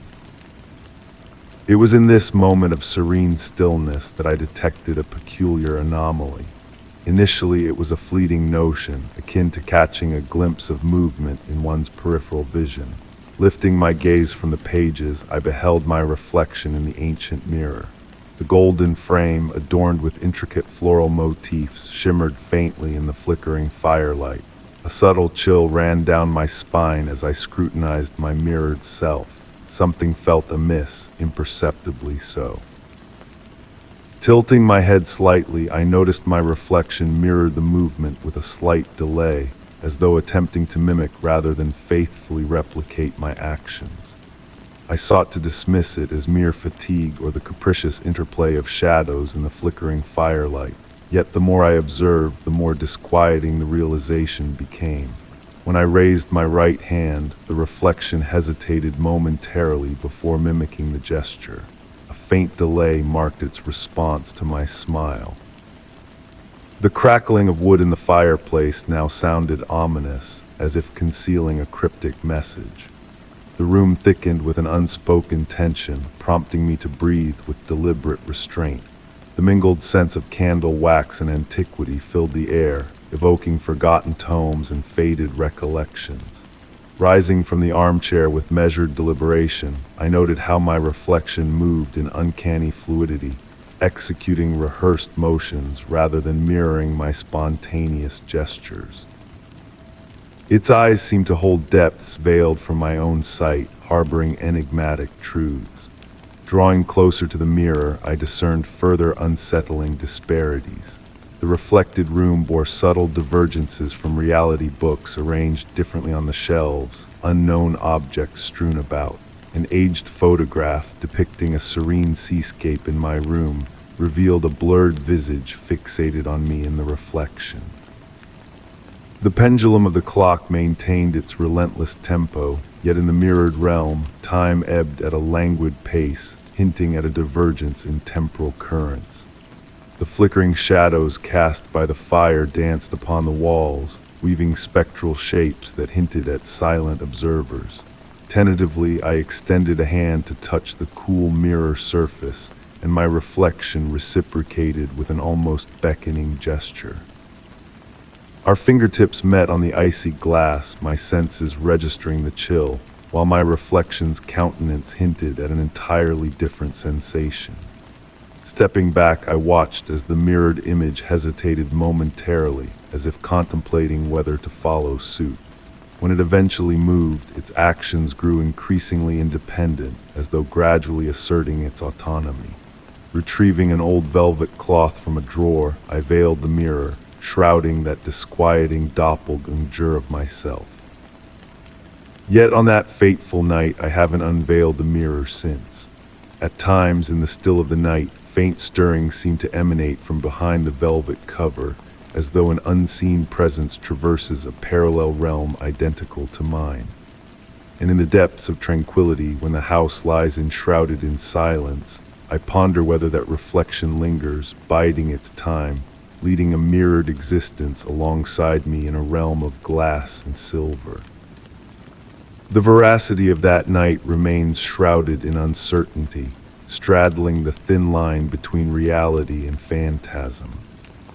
Each encounter with a mirror now prompts a fleeting doubt whether the reflection staring back is truly mine or a cunning mimicry so flawless it blurs the boundaries between truth and illusion. Story 24. The gentle night breeze whispered through the old house, carrying with it the earthy scent of rain-soaked soil and fragrant night blossoms. Nestled in my cozy armchair, I tuned into the ancient dwelling's soft murmurs, the wooden beams releasing faint creaks as if harboring untold tales within their very fibers. Amid the hushed atmosphere, a mysterious sound crept into my awareness, a rhythmic, steady beat emanating from the upper hallway. It echoed like a door knocker swaying in the wind, yet there was an uncanny regularity to it, drawing me in with its almost hypnotic cadence. The warm glow of the reading lamp flickered, casting playful shadows that danced across the patterned wallpaper, forming fleeting shapes that seemed to come alive. Setting aside my book, I sat motionless, fixating on the persistent pulsing sound. Rather than grating on my senses, it held a strangely melodic quality, almost soothing in its constancy. Rising from my seat, my footsteps muffled by the plush Persian rug, I embarked on a silent journey towards the staircase. Each aged wooden step groaned softly under my weight, the house itself seemingly responding to my inquisitiveness. The rhythmic beating persisted, unchanged in its tempo, beckoning me onwards through the dimly illuminated corridor where moonbeams filtered through tall windows. Upstairs, the air carried a chill tinged with the faint aroma of aged timber and beeswax, adding to the mystical ambience enveloping me. Tracing the sound to the looming library door, perpetually shut, the brass knocker continued its mesmerizing oscillations against the solid oak. Despite the absence of any breeze, all windows firmly shut, the heavy knocker swung back and forth as if propelled by an unseen force, its movements deliberate and patient. Drawn to the enigmatic spectacle, I approached with cautious fascination, my gaze fixed on the spectral dance of metal against wood. The rhythm grew clearer, revealing subtle nuances as if following an elusive musical pattern beyond my comprehension. Tentatively, I reached for the cold brass handle, its surface polished by generations of hands, and attempted to push open the door. To my surprise, it resisted, yielding only slightly as if an unseen presence on the other side gently held it shut. Meanwhile, the knocker continued its ritualistic display, indifferent to my presence, as though carrying out a timeless ceremony. Seating myself on the floor beside the door, my back against the cool wall, I surrendered to the hypnotic allure of the unceasing beat. Time seemed to lose its grasp as I immersed myself in the wordless tale woven by the persistent sound, my mind drifting through veils of ancient lore and forgotten manuscripts. The rhythmic pulsations melded seamlessly with my breath, harmonizing with the nocturnal symphony outside. As dawn gradually painted the hallway in ethereal hues, the knocker fell silent, frozen in its dance as if frozen in time. Slowly rising, my limbs stiff from the hours spent on the floor, I reached for the door handle once more. This time it yielded effortlessly, swinging open to reveal the library bathed in the soft morning light. Every book stood in its appointed place, the dust settling undisturbed in the still air. Yet on the antique desk, illuminated by the first rays of sunlight, lay an open book that I did not recall leaving there. Its pristine pages beckoned, as if awaiting the touch of a storyteller to breathe life into its blank canvas. Since that enigmatic night, the brass knocker has remained silent, but on tranquil evenings when the house holds its breath, a faint echo of that rhythmic beat seems to linger in the air, as if the very walls were whispering a forgotten melody into the night.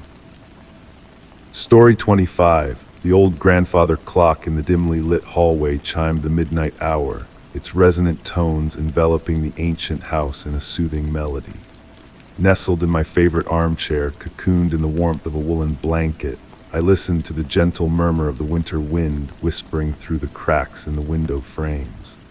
The soft glow of my reading lamp cast a comforting halo of light around me, while the shadows in the room danced in harmony with the flickering flames. Reading before bed had become a treasured nightly ritual, a moment of tranquil solitude amidst the long winter nights.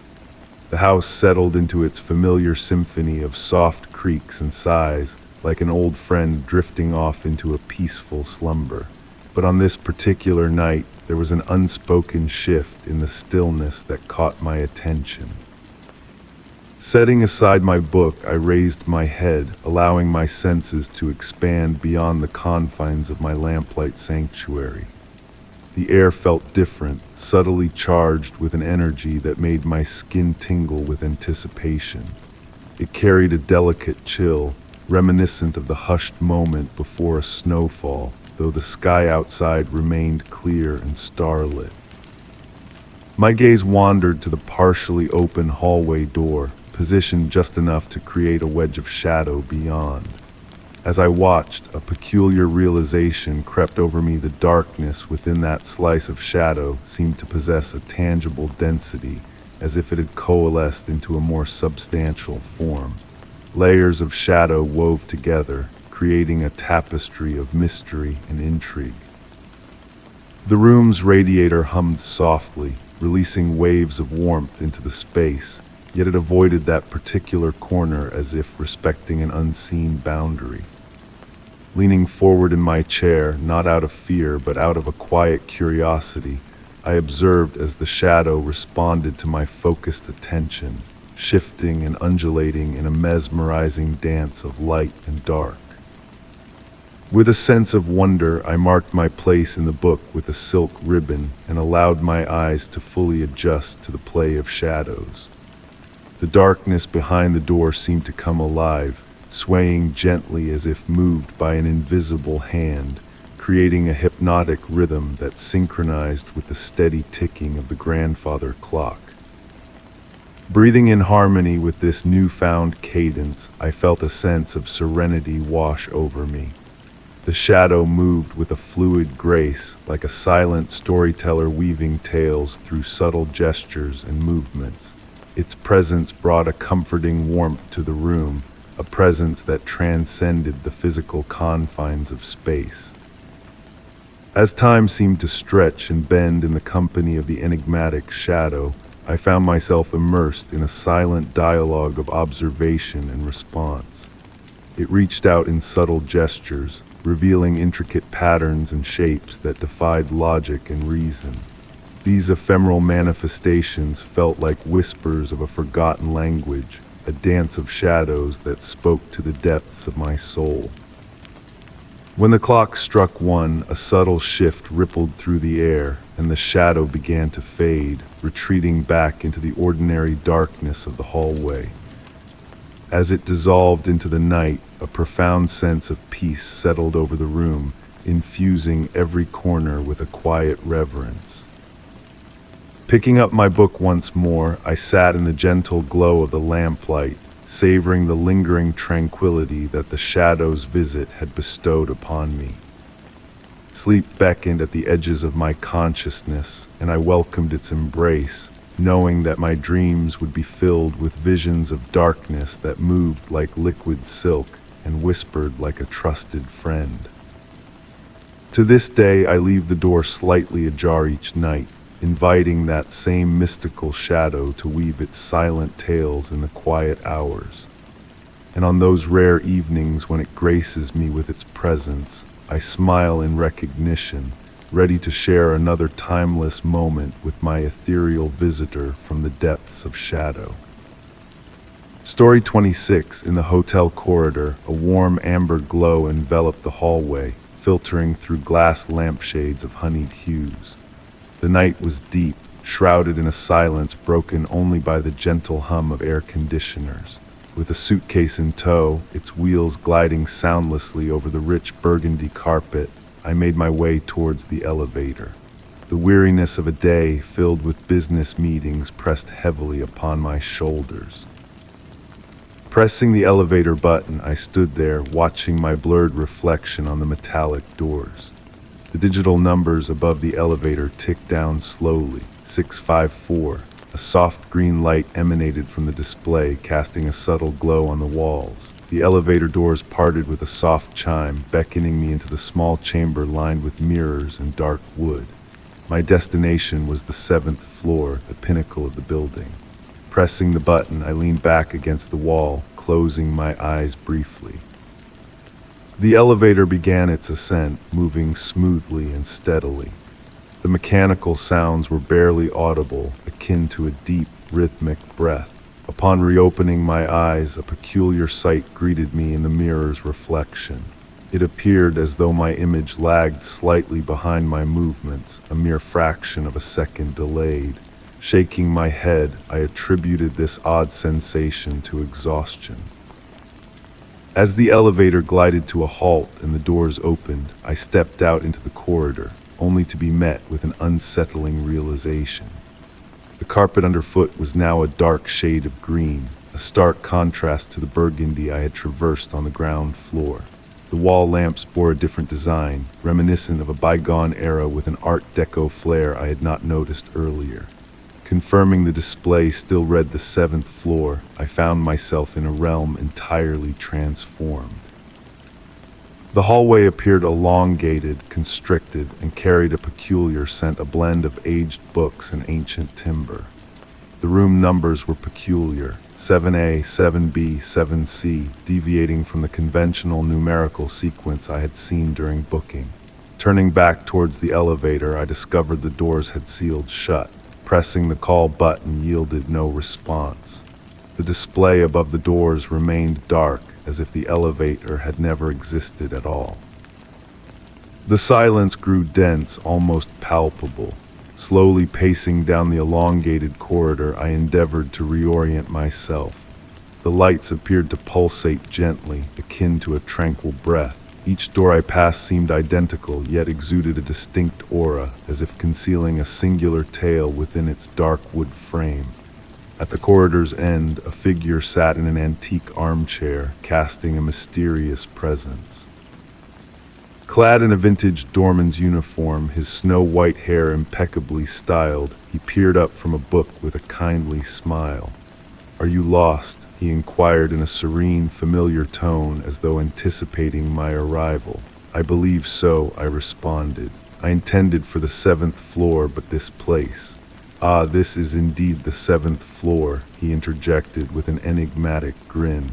"Just not the one you sought. You see, this elevator possesses a peculiarity. At times, it steers weary travelers to where they must be, not necessarily where they wish to go."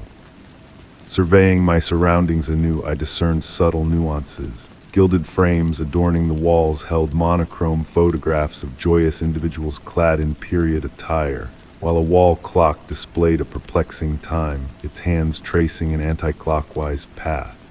"Fret not," the doorman continued, gently closing his book. "The elevator shall return when the moment is propitious. Meanwhile, why not take a seat? Time is but an illusion here. Settling into the adjacent armchair, fatigue began to ebb away, replaced by a tranquil calm. The once disquieting silence now felt embracing, akin to a warm caress. The doorman resumed his reading, and I found solace in observing the shadows cavorting on the walls, weaving hypnotic patterns. The passage of time became indiscernible. Minutes melded with hours, guided by the rhythmic ticking of the reversed clock, crafting a soothing melody akin to a lullaby. At some juncture, the familiar chime of the elevator resonated. "There," the doorman remarked without lifting his gaze from the book. "I believe you may now return to your designated floor." Rising to my feet, a sense of inexplicable rejuvenation washed over me. Advancing towards the elevator, I turned to express gratitude to the doorman, only to find the armchair vacant. His abandoned book lay on the armrest, its time-worn leather cover faintly gleaming in the ambient light. Stepping into the elevator, the journey this time proved brief. Upon exiting, I found myself back in the familiar corridor with its burgundy carpet and contemporary wall fixtures. Reaching my room, I inserted the key into the lock. Prior to entering, I cast a final glance towards the elevator. For a fleeting moment, the digital display flickered, revealing not a numeral but an unfamiliar symbol. Just as swiftly, it reverted to normalcy, displaying a simple 7. Since that enigmatic night, every elevator ride in a hotel prompts a silent query: will it transport me to my intended destination, or guide me to where I truly belong? And on the stillest of nights, a faint rustling of pages echoes through my mind, as though an ancient tome is being turned by unseen hands in a corridor existing betwixt one floor and the next. Story 27. The soft, steady melody of raindrops against my window was a familiar companion on nights when my mind wandered in the hushed hours. Each droplet traced a shimmering path down the glass, painting an ever-changing tapestry of liquid light. The warm amber glow from my desk lamp enveloped me in a soft embrace, casting shadows that cloaked the rest of the room in a comforting embrace. As I sat engrossed in my late-night writing, I found solace in watching the raindrops dance, their meandering trails weaving intricate patterns. It was a peaceful ritual, a moment of respite from the demands of the waking world. But on this particular night, the rain seemed to carry a whisper of mystery in its watery embrace. The droplets cascaded in curious ways, as if guided by an unseen hand, defying the usual rhythm of nature. At first, I dismissed it as a trick of tired eyes, a fleeting illusion born of the late hour. The gentle lullaby of rain almost lulled me into a dreamlike state, but a sense of curiosity compelled me to keep watching. To my astonishment, the raindrops avoided certain areas of the glass, forming dry patches that slowly coalesced into the faint outline of a figure. Intrigued, I leaned closer, peering into the layered reflection that mingled rain-slicked glass with the dim interior of my room. In the mirror's depths, I noticed a subtle peculiarity in my own reflection. It seemed to move out of sync with my gestures, a ghostly echo of my actions. The rain's murmured melody grew louder, weaving a hypnotic spell that held me captive as I beheld the uncanny dance unfolding before me. My reflection's hand reached out to touch the glass, mirroring a motion I had not made. The movement was graceful, fluid, as if following a choreography known only to the rain itself. A warmth, gentle and soothing, suffused my skin, a caress from unseen fingers in the cool night air. Slowly, almost imperceptibly, my reflection began to transform, shifting into a form that blurred the boundaries of age and gender. Its eyes held a wisdom beyond my own, a depth of knowledge that whispered of ancient secrets. I remained motionless, a silent observer to this ethereal metamorphosis. The raindrops danced around the figure, weaving intricate patterns of silver light that defied gravity in their elegant arcs. A flicker of my desk lamp briefly dimmed the room, casting a momentary shadow that hinted at a presence beside me, as intangible as a phantom's touch.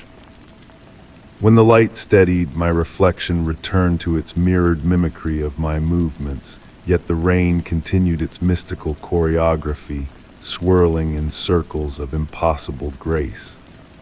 I sat transfixed by the window, hours slipping away unnoticed as I pondered the enigma that had graced my solitude.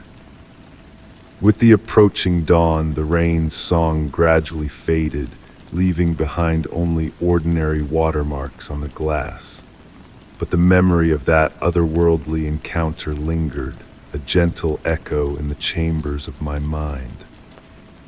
Now on rainy nights, I find myself drawn to that window where pen and paper lie forgotten on my desk. In moments when the rainfall forms a perfect mirror, I catch fleeting glimpses of that ethereal reflection, a silent companion in the stillness of the night. There exists between us an unspoken understanding, a shared knowledge that some mysteries are not meant to be unraveled but embraced. The rain continues to fall, each droplet a promise of another encounter, another fleeting connection between realms. And in those quiet moments of watching and being watched, I wonder if, in a distant realm beyond time's grasp, another version of myself sits by their own window, yearning to glimpse my world through the shimmering veil of rain. Story 28. The night enveloped me in its serene embrace, broken only by the gentle hum of the refrigerator and the rhythmic ticking of the clock. Seated on my cozy couch at the unusual hour of 2 a.m., I relished the tranquility that seemed to be reserved just for me. A soft glow from the reading lamp painted delicate shadows on the walls as the steam from my chamomile tea pirouetted gracefully in the air.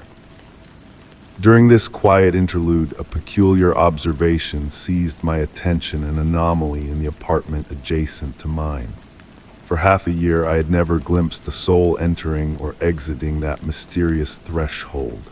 No sounds had ever emanated, no lights had ever illuminated. Yet on this particular night, a faint light seeped through the crack under the door, akin to a flickering candle's gentle glow. Compelled by this enigmatic detail, I rose from the couch, leaving my cup on the coffee table, and gravitated towards the dividing wall. Pressing my ear against the cool barrier, I strained to detect any hint of activity. The silence was profound, yet an inexplicable heaviness lingered in the air. Resuming my seat, a newfound curiosity stirred within me, prompting me to scrutinize the neighboring apartment. Subtle details that had eluded me before now surfaced: a lack of accumulating mail, a perpetually pristine doorknob amidst dusty surroundings, and on hushed nights, a faint rustling reminiscent of soft footsteps. Like a creeping vine, my curiosity burgeoned. Delving into the building's history, I uncovered a void in memory regarding the apartment's occupants, despite 20 years of regular rentals. One fateful night, amidst a drowsy haze, the haunting strains of a piano wafted from the neighboring abode. The ethereal notes, barely tangible, evoked a sense of ancient melancholy and anticipation. Compelled by the music, I pressed my ear to the wall once more, prompting an abrupt cessation, leaving only the echo of my racing heart in the ensuing silence. Encountering the woman from the upstairs flat the following day, I inquired about the phantom piano melody. Her gaze bore a mix of pity and understanding as she unveiled a family secret. The apartment's blueprint, crafted by her architect father, precluded the possibility of accommodating a piano. Rather than sating my inquisitiveness, this revelation ignited a fervor to unravel the mysteries shrouding the enigmatic dwelling. Further oddities unveiled themselves: imperviousness to the building's heating system, immunity to rain-soaked doormats, and an unexplained dryness on stormy days. One evening, returning late from work, I stumbled upon the partially ajar door, emitting the same spectral glow witnessed months prior. My heart raced as I stood on the threshold, torn between curiosity and trepidation. In the end, caution prevailed, and I retreated to my own sanctuary. Some enigmas are best left unsolved, some questions left unasked. The following morning, the door stood closed once more, concealing its secrets behind an impenetrable barrier. Since that pivotal moment, a ritual evolved. Each night, I paused before the enigmatic entrance, catching fleeting glimpses of a distant melody or a flickering light. I resist the urge to delve deeper into the enigma, finding solace in the enigmatic presence residing beyond the wall. In a world fixated on explanations and classifications, perhaps there is solace in the unknown, in acknowledging the existence of realms that elude our comprehension. Story 29. The November breeze danced with the withered leaves on the driveway as I gazed at the outline of the forsaken mansion against the dreary sky. Known as the never-inhabited house, although history whispered of a resident from bygone days, yet the memory of that dweller had faded into obscurity. Drawing closer to the weathered gate, the icy touch of the wrought iron sent shivers down my spine. The air carried a scent of damp moss and cold stone, enveloping me in a mysterious embrace. Nature had reclaimed the garden, entwining brambles and nettles around the weathered walls. Despite the neglect, the mansion exuded a wistful charm that held me captivated. As a real estate agent tasked with assessing the property, I navigated through the overgrown garden. Curious discoveries awaited me. Among the tangled foliage, faint pathways hinted at recent visitors. But who could be wandering here unseen by the world? The locals had sworn that the house remained untouched. Pushing open the creaking front door, I stepped into a realm blanketed in a bluish twilight seeping through the closed shutters. The air hung heavy with dust and the faint aroma of aged wood. Each footstep echoed on the creaking floorboards as I ventured through the grand salon. Ghostly shapes of furniture veiled under yellowed sheets loomed in the dimness, casting eerie shadows in their wake. Ascending the worn staircase, my hand grasped the polished wooden railing, worn smooth by the touch of time. Along the upper corridor, a series of closed doors beckoned me to uncover their hidden stories. Room by room, I captured the vacant interiors on camera for the appraisal, until reaching the final chamber that stirred a sense of unease within me. A feminine bedroom lay before me, cloaked in a thin layer of dust that appeared to have been disturbed as if by unseen hands. A silver brush and a lock of dark, fresh hair lay beside it, untouched by the veil of neglect that shrouded the room.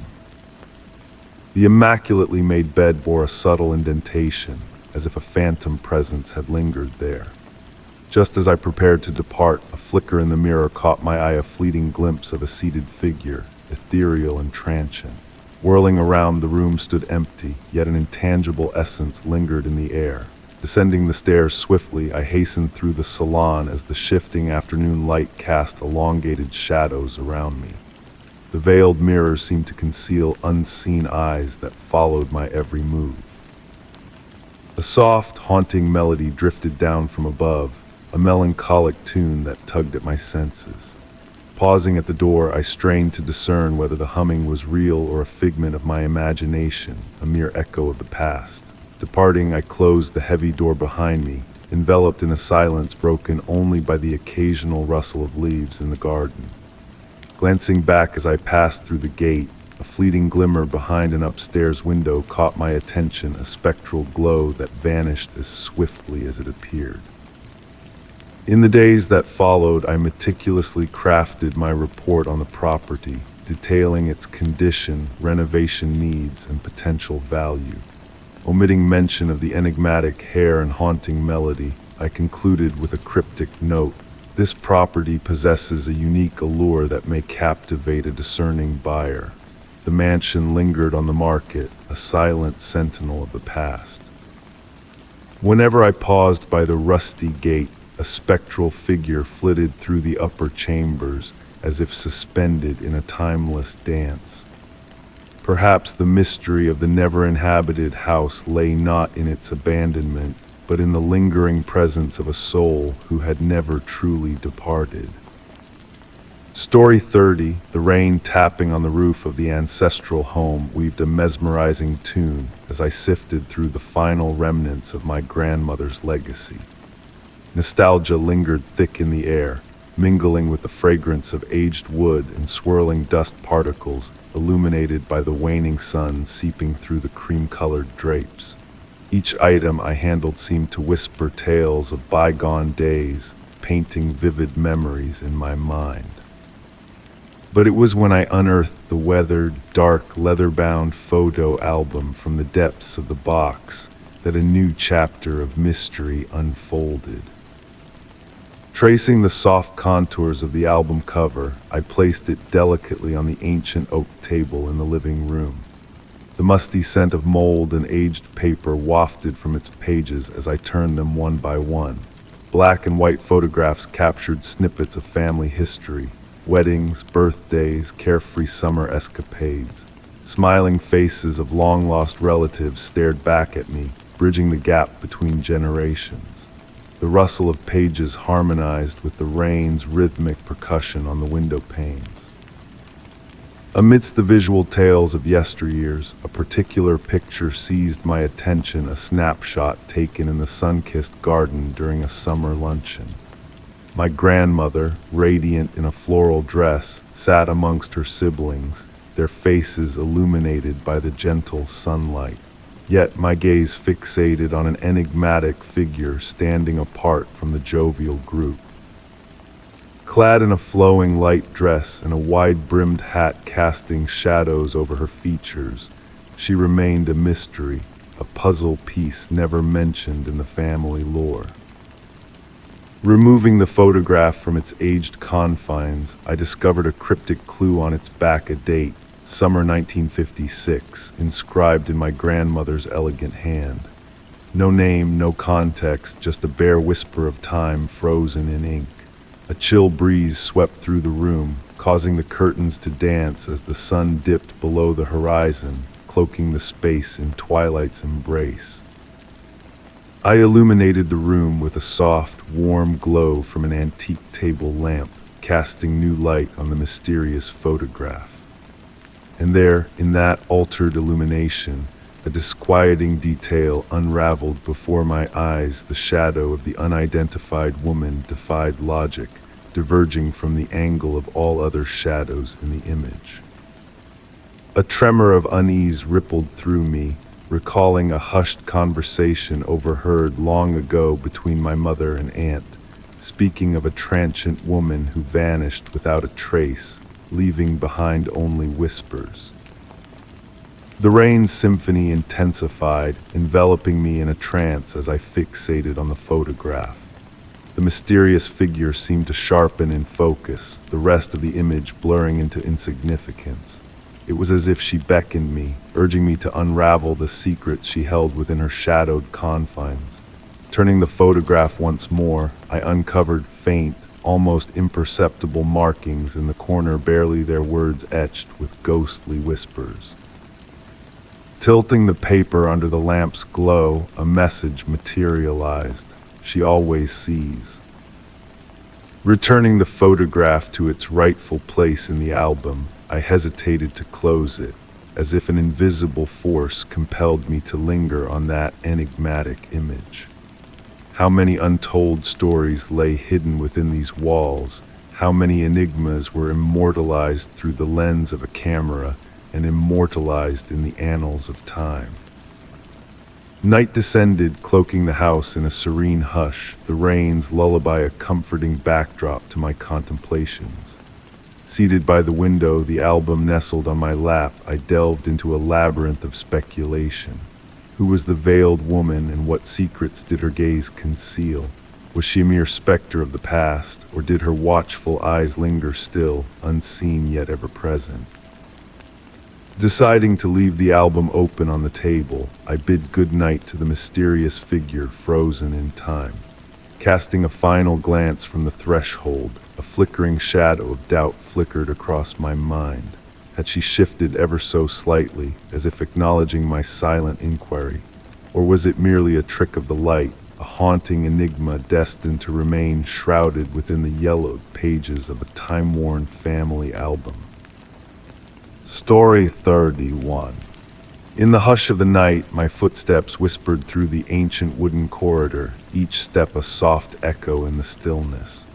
The floorboards murmured beneath me, a gentle cadence blending with the rain's gentle tap against the window panes. A sweet fragrance lingered in the air, reminiscent of aged wood and weathered paper, wrapping me in a cloak of nostalgia. Standing before the door at the hallway's end, leading to the room untouched for months, I hesitated. The lock gleamed faintly in the dim lamplight, a subtle invitation that beckoned me closer. I vividly recalled locking it last, the key turning thrice with a reassuring click. It was a ritual, a familiar dance of security that I never deviated from. But that night, a shift lingered in the air. A chill seemed to emanate from the door, a thin film of dust veiling the brass handle in intricate patterns, as if painted by unseen hands. The wood exuded a warmth, a paradox within the closed-off room devoid of heating.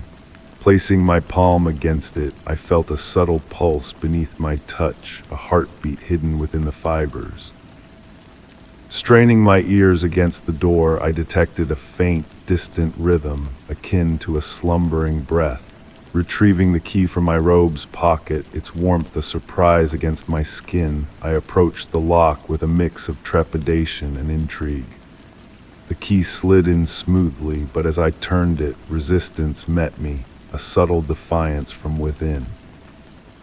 Heartbeats quickened, not from fear, but from a deep curiosity tinged with anticipation. Reversing the key's direction, a seamless click broke the silence, granting entry to a world suspended in time. Warm, fragrant air enveloped me, carrying whispers of vanilla tea freshly brewed. Moonlight filtered through sheer curtains, casting a silvered glow upon a room both familiar and foreign. Books stood in new formations on shelves, their spines weaving unseen stories.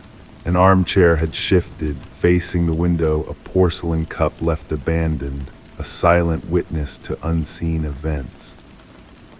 Tracing my fingers over the mahogany desk, I felt remnants of vanished words etched in the uneven dust.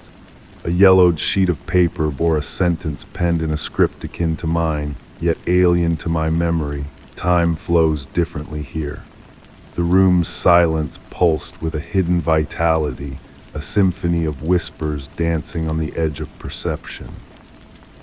Sinking into the velvet armchair, I glimpsed the room's reflection in the window, a duality of reality and illusion. A fleeting shadow danced at the corner of my vision, a wisp of a presence that dissolved upon inspection.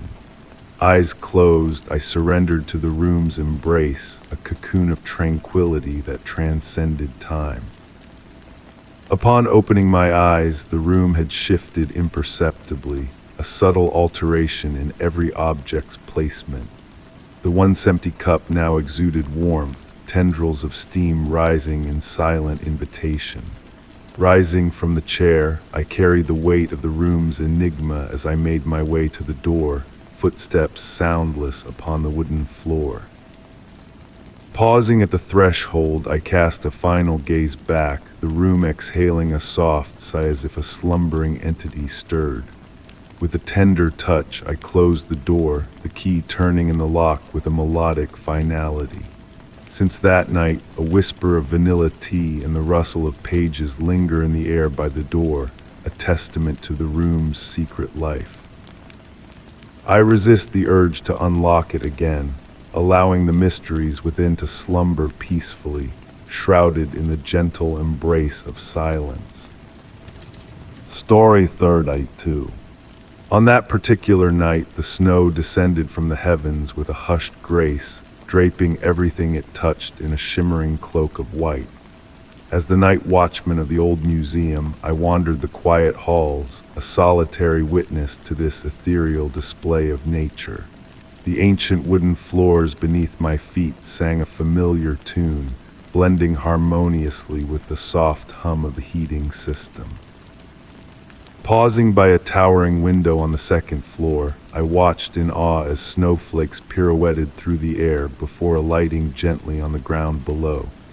Amidst this picturesque scene, a peculiar sight captured my attention in the museum's inner courtyard.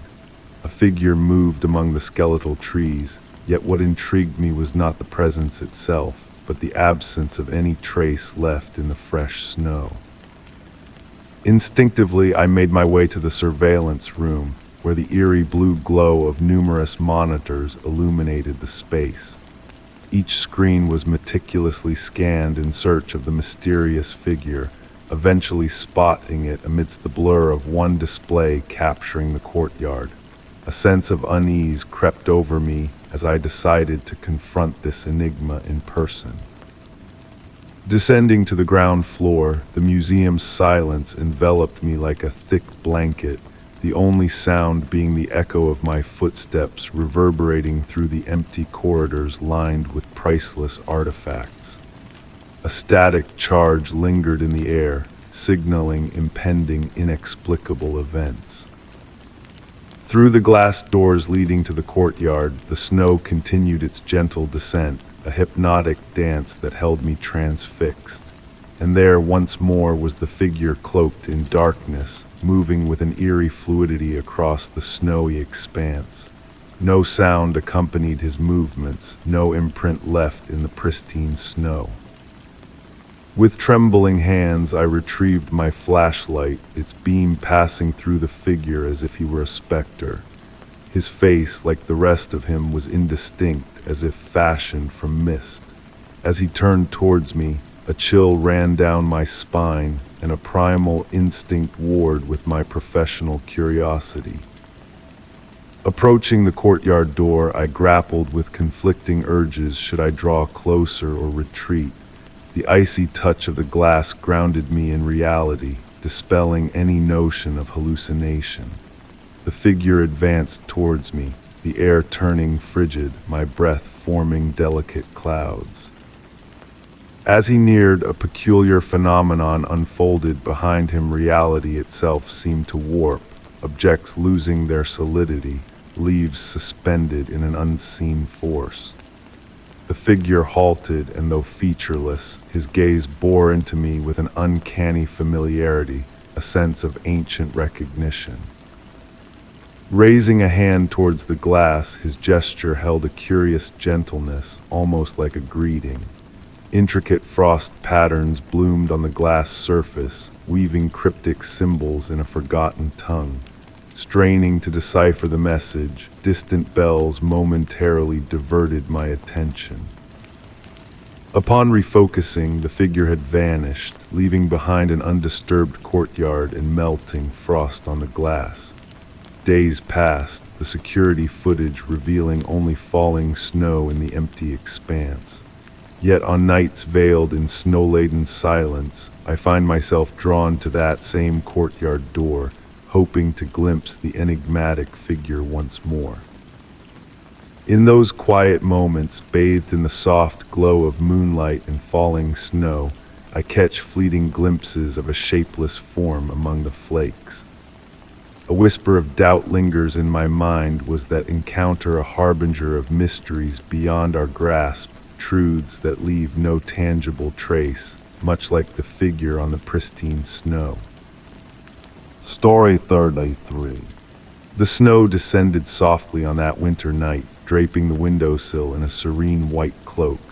Nestled in my cherished armchair, I observed the snowflakes pirouette in the lamplight while savoring a cup of chamomile tea. The warmth of the brew enveloped me, a stark contrast to the chill seeping through the weathered wooden window frames. The grandfather clock's ticking resonated with a soothing cadence, akin to a mesmerizing lullaby. It was within that tranquil moment that a peculiar sight caught my eye in the window's reflection.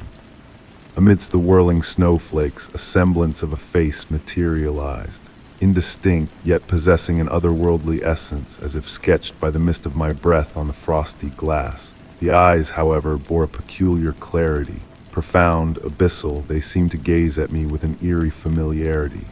Rising slowly from the chair, the aged floorboards groaned beneath my weight. Drawing nearer to the window, the enigmatic reflection appeared to dissipate, yet a lingering sensation of being observed lingered. The aroma of tea now intertwined with a delicate jasmine scent, previously unnoticed, stirring hazy recollections of a summer eve long past.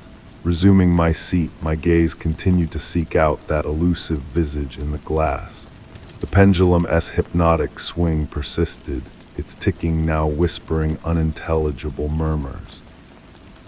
Retrieving my journal from the adjacent shelf, a weathered leather-bound tome I had treasured for years, I absent-mindedly flipped through its pages, revealing a photograph nestled within. With trembling hands, I retrieved the aged picture. Faded, time-stained, yet the image remained discernible. A cluster of individuals smiled at the camera, captured during what seemed to be a summer picnic. A photograph unbeknownst to me, yet each countenance bore a peculiar semblance of recognition. One figure in particular seized my attention. A young woman in the backdrop, slightly blurred, fixing a direct gaze upon the camera with those same profound, dark eyes reflected in the window. My heart pulsed languidly as I scrutinized the image. Clad in a white floral dress, she clutched a bouquet of jasmine in her grasp, her smile tender and wistful. Flipping the photograph, I sought a date or inscription. Etched in graceful penmanship on the reverse, it read, "Dante Forget Me." A gust of wind billowed the curtains, though I was certain all apertures were shut. The jasmine fragrance intensified, enveloping me like a gentle embrace. For a fleeting moment I closed my eyes and fragments of memories floated to the surface. A crystalline laughter, the distant strains of a piano, the rustling of a white gown amidst a garden-esque verdure. Reopening my eyes, the snow continued its hushed descent. The window-esque reflection had reverted to normalcy, revealing solely my wearied countenance. Yet as I nestled the photograph back into the journal, I sensed that visage would accompany me in slumber. An unobtrusive presence, exuding a tender melancholy, akin to a forgotten melody resurfacing unexpectedly. Draping myself in a cozy blanket on the couch, the pendulum-esque hypnotic sway persisted. The jasmine essence lingered in the air, gradually waning, much like a memory dissipating into dreams. Drifting into slumber, I pondered over the myriad forgotten recollections concealed within my psyche, patiently awaiting rediscovery. Perhaps, I mused, certain faces are meant to endure, lingering as gentle phantoms, custodians of memories shrouded by time but not obliterated. And as sleep beckoned, the crystalline laughter reverberated faintly, carried by the wind alongside the snowflakes continuing their nocturnal dance. Story 34. The grandfather clock nestled in the corner of my study was a steadfast companion, its rhythmic ticking a soothing lullaby that enveloped the room like a gentle rainfall on a summer night. One particular morning, as I sat at my desk immersed in the musty scent of old papers, a subtle shift in the air caught my attention. The familiar cadence of the clock seemed altered, a fraction of a pause lingering between each tick, as if time itself had decided to take a pause. Initially, I dismissed it as a trick of my mind, a fleeting illusion that dances at the edges of perception. The sunlight filtered through the curtains, painting the room in a warm, golden hue, casting long shadows across the worn wooden floor. My cup of tea sat serenely beside my weathered journal, a testament to the quietude of the morning. But as I reached for my pocket watch, the world around me seemed to slow, each movement heavy as if submerged in a tranquil sea. The watch's hands quivered in defiance of the natural order, suspended between two moments, refusing to move forward. I blinked, willing the anomaly to dissipate, but the stillness persisted, casting a spell over the room. Dust motes floated motionless in the sunbeams, frozen in their elegant waltz. The tendrils of steam from my tea hung suspended in midair, creating delicate wisps of ephemeral artistry. Even the curtains hung in silent repose, captured mid-sway by an unseen force. The silence that descended was not oppressive but profound, a sacred hush that blanketed the world in tranquility. Each step I took reverberated through the stillness, sending ripples through the fabric of frozen time. Approaching the window, I beheld a tableau of suspended animation. A bird hovered mid-flight, wings outstretched against the backdrop of a painted sky. Below, the autumn leaves paused in their descent, creating a masterpiece of suspended motion in the garden. A neighbor's cat perched on the garden wall, tail curved in a graceful arc frozen in time. The surreal beauty of the moment captivated me, weaving a spell of wonder and curiosity. Instead of fear, I found myself drawn deeper into this pocket of suspended reality. I wandered through the house, each room a gallery of frozen moments that begged for contemplation. Water droplets hung in the air, glistening like crystal orbs.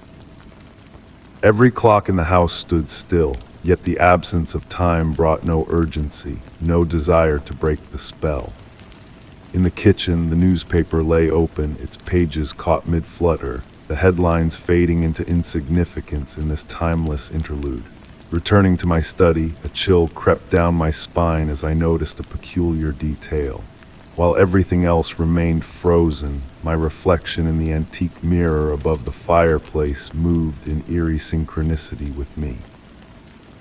But there was a subtle distortion, a depth to the reflection that hinted at a parallel world where time held a different sway. The mirror beckoned, its surface a portal to an unknown realm. My mirrored self gazed back with an enigmatic smile, eyes holding secrets beyond my grasp. The glass felt warm under my fingertips, a sensation foreign and tantalizing. Time blurred in this suspended reality, hours slipping like sand through an unseen hourglass. I found myself back at my desk, pen poised over the blank page of my journal, thoughts swirling like autumn leaves in a gentle breeze. What words could capture a moment outside of time, a world where seconds held no sway? Gradually, imperceptibly, the spell began to loosen its grip. Dust motes wavered, the steam dissipated, and the curtains stirred with a whisper of movement. The grandfather clock's pendulum hesitated, then resumed its steady sway, marking the return of time's flow. Outside, the bird completed its flight, the cat resumed its idle pose, and the leaves floated to the ground in a dance of autumnal descent. Normalcy returned, yet a sense of wistful nostalgia lingered in the air.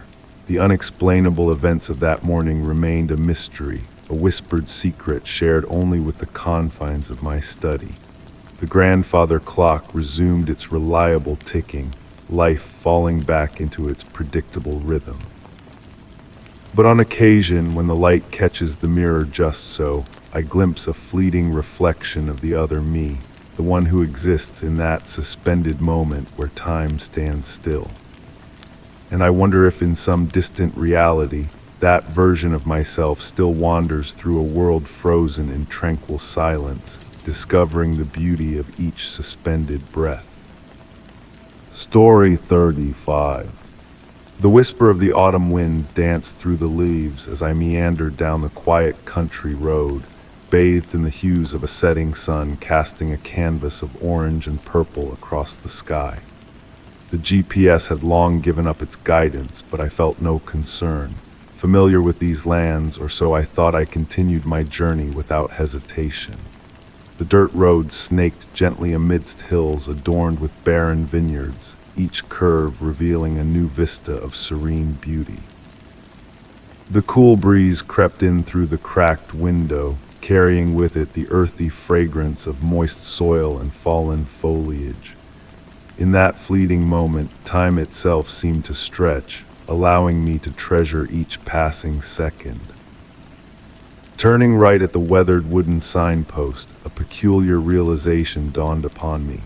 This road was absent from my mental map of the area. Pausing briefly, I sought to reorient myself. The lengthening shadows played tricks, casting mystical shapes among the trees that lined my path. The road beneath my wheels was unnaturally pristine, devoid of the usual marks of neglect that adorned forgotten paths.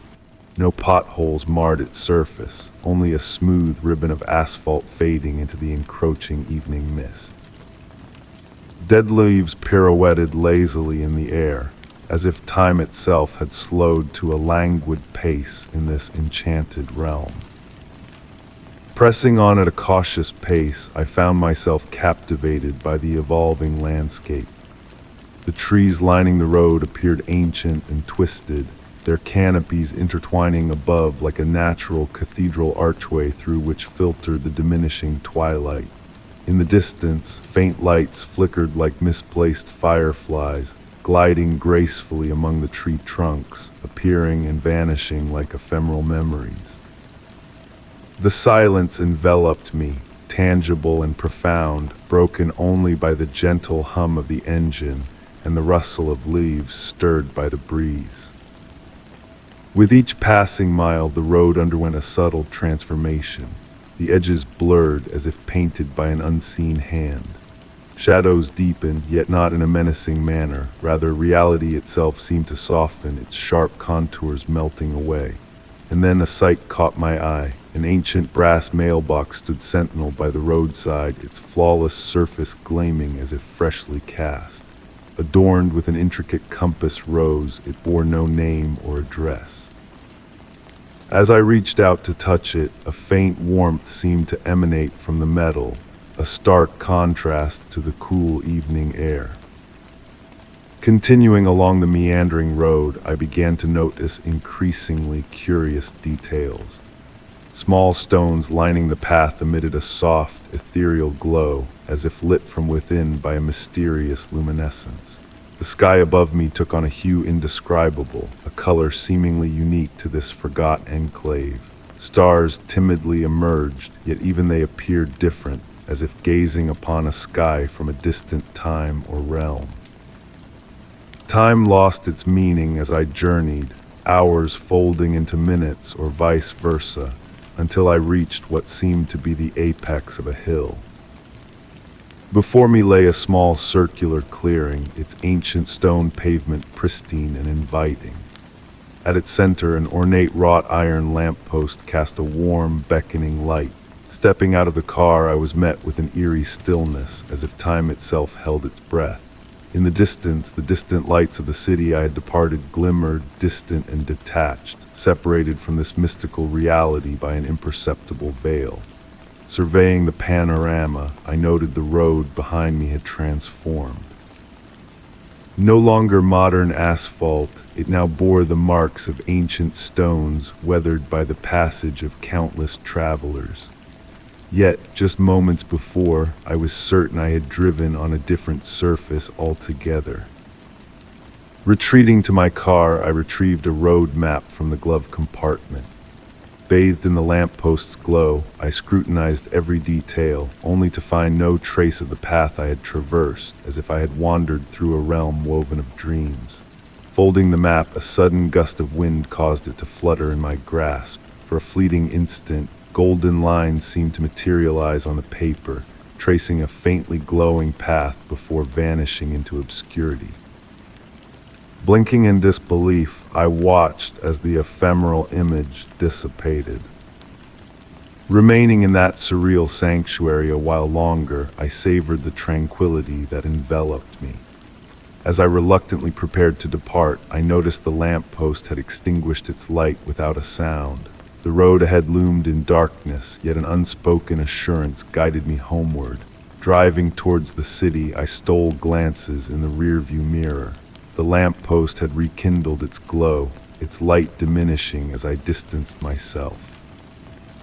A golden shimmer danced in the air, as if stardust had been sprinkled upon the road uncharted by conventional maps. In the days that ensued, I embarked on countless quests to rediscover that elusive road. Hours slipped away as I traversed the countryside, exploring every fork and byway. Alas, the road with its solitary lamppost and luminous stones had vanished like a wisp of dream upon waking. A slender golden trace on my aged map bore witness to my odyssey, visible only when illuminated just so, a clandestine secret awaiting rediscovery. Story 36. The November rain softly tapped against the windows of Grandma Rose's attic, crafting a gentle lullaby that unfailingly lulled me into a state of tranquility. It was a space I had revisited after many years, drawn back to sift through her belongings now that she had departed. The scent of aged wood and weathered books wafted through the air, while the fading daylight seeped through the half-open shutters, casting playful shadows on the vintage wallpaper. Nestled in a neglected corner, obscured by a fine layer of dust, I stumbled upon Grandma's cherished brass record player. A relic from a bygone era, its ornate mechanical arm adorned with intricate floral patterns and the turntable impeccably preserved. Beside it, a collection of vinyl records meticulously organized in worn cardboard sleeves. Amidst the array, my fingers paused on a particular record. Its cover was a pure white canvas, devoid of any title or author, save for a delicate golden border that shimmered in the dimness. Although unfamiliar, I felt an inexplicable pull towards it. Intrigued, I resolved to play it. With a familiar hum, the record player sprang to life. Placing the mysterious record on the turntable, I lowered the arm.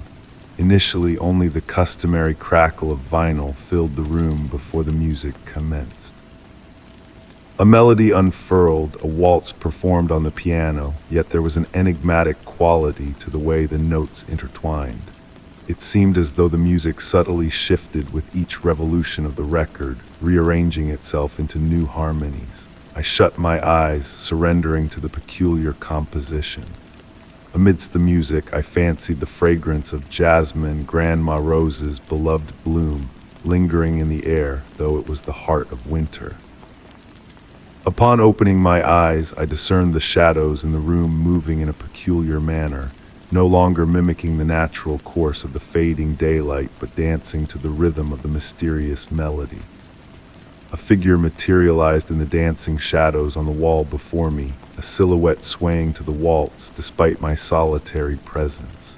The music persisted, and within the piano notes I detected a faint, familiar laughter. It was Grandma Rose's laughter, vivid and unaltered. A sense of nostalgia mingled with wonder washed over me, sending a tingle down my spine, not of fear but of a poignant reminiscence. Rising from the armchair, I approached the window. In the glass's reflection, I glimpsed the room behind me, momentarily envisioning Grandma Rose, youthful and resplendent in her favorite dance attire, twirling gracefully in the attic's center. Yet when I faced the room, the apparition dissolved into nothingness. The record played on until its final note dissipated into silence, leaving an altered ambience in its wake. The room felt warmer, more vibrant, as if that fleeting musical interlude had roused dormant memories within the very walls. That night, as I returned the mysterious record to its white sleeve, a detail caught my eye.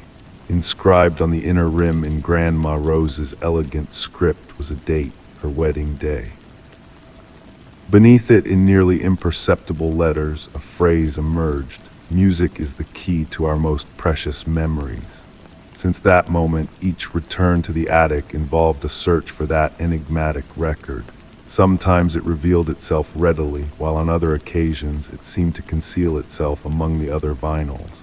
Each time I played it, the melody bore subtle alterations, as if it harbored endless variations of the same memory. I never unraveled whether it was a tribute to Grandma Rose or something more cryptic. One thing remained certain. On those rainy evenings, when the record player spun that enigmatic melody, the attic brimmed with a delicate enchantment, blurring the line between present and past, reality and memory, akin to the fragile paper of an aged photograph. Perhaps in those fleeting moments, Grandma Rose still danced, perpetually youthful, eternally content, ensnared in an infinite waltz. Story 37. The autumn rain whispered its lullaby, gently veiling reality in a soft haze. The night was long, my shift lingering beyond its usual bounds. My footsteps, a quiet symphony on the damp pavement, mingled with the rain's gentle percussion on parked car roofs. The air was heavy with that unique scent born only of rain, a blend of moist earth, decaying leaves, and the indescribable freshness that accompanies a storm. Drawing near the bus stop, a solitary figure caught my eye. They sat motionless on the bench beneath the see-through shelter, draped in a dark coat that melded with the night, a wide-brimmed hat obscuring their features. What struck me immediately was how, despite the downpour, their coat remained utterly dry. Halting a few paces away, I discreetly observed this anomaly. The dim street lamp light cast eerie shadows upon the figure, blurring their contours as if seen through frosted glass. The rain's cadence seemed to hush in their presence, cocooning us in an unnatural quietude. Glancing at my phone, I noted 20 minutes until my bus's arrival. Tentatively, I drew nearer for refuge from the intensifying rain. The stranger remained unmoved, seemingly unaware of my presence. Seating myself at the opposite end of the bench, I maintained a respectful distance. Another unsettling detail emerged. Beneath our shared shelter, raindrops near them swerved off course as though repelled by an unseen force. The rain's tune shifted in their proximity, emitting a faint hiss. Time dragged on, each minute a weight to bear. Despite attempts to distract myself with my phone, the stranger's enigmatic aura held me captive. Occasionally, a peripheral glimpse hinted at their subtle movements, as if witnessing an unseen specter in the distance. A gust of wind made the street lamps sway, casting deeper shadows momentarily. At that instant, the stranger turned towards me. Beneath the hat's brim, where eyes should have been, only two faint glimmers met mine, akin to moonlight on tranquil waters. My heart beat a steady, intense rhythm in my chest. Curiosity outweighing fear, I remained seated, rooted to the spot. The stranger slowly shifted back, the moment ebbing away like a receding tide. In the distance, the bus's familiar rumble heralded its arrival. Headlights pierced the darkness, elongating shadows on the slick road. As the bus halted with a hiss, I rose swiftly, stealing a final glance at the bench. The stranger had vanished, no sound of movement nor trace left behind. Boarding the bus with legs quivering slightly, I chose a seat near the driver.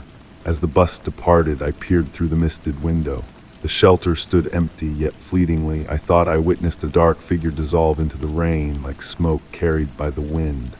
In the days that followed, that bus stop bore a different air on rainy nights. The street lamps' glow dimmed, the rain's sound resonating uniquely, as if the very air retained the memory of that mysterious presence.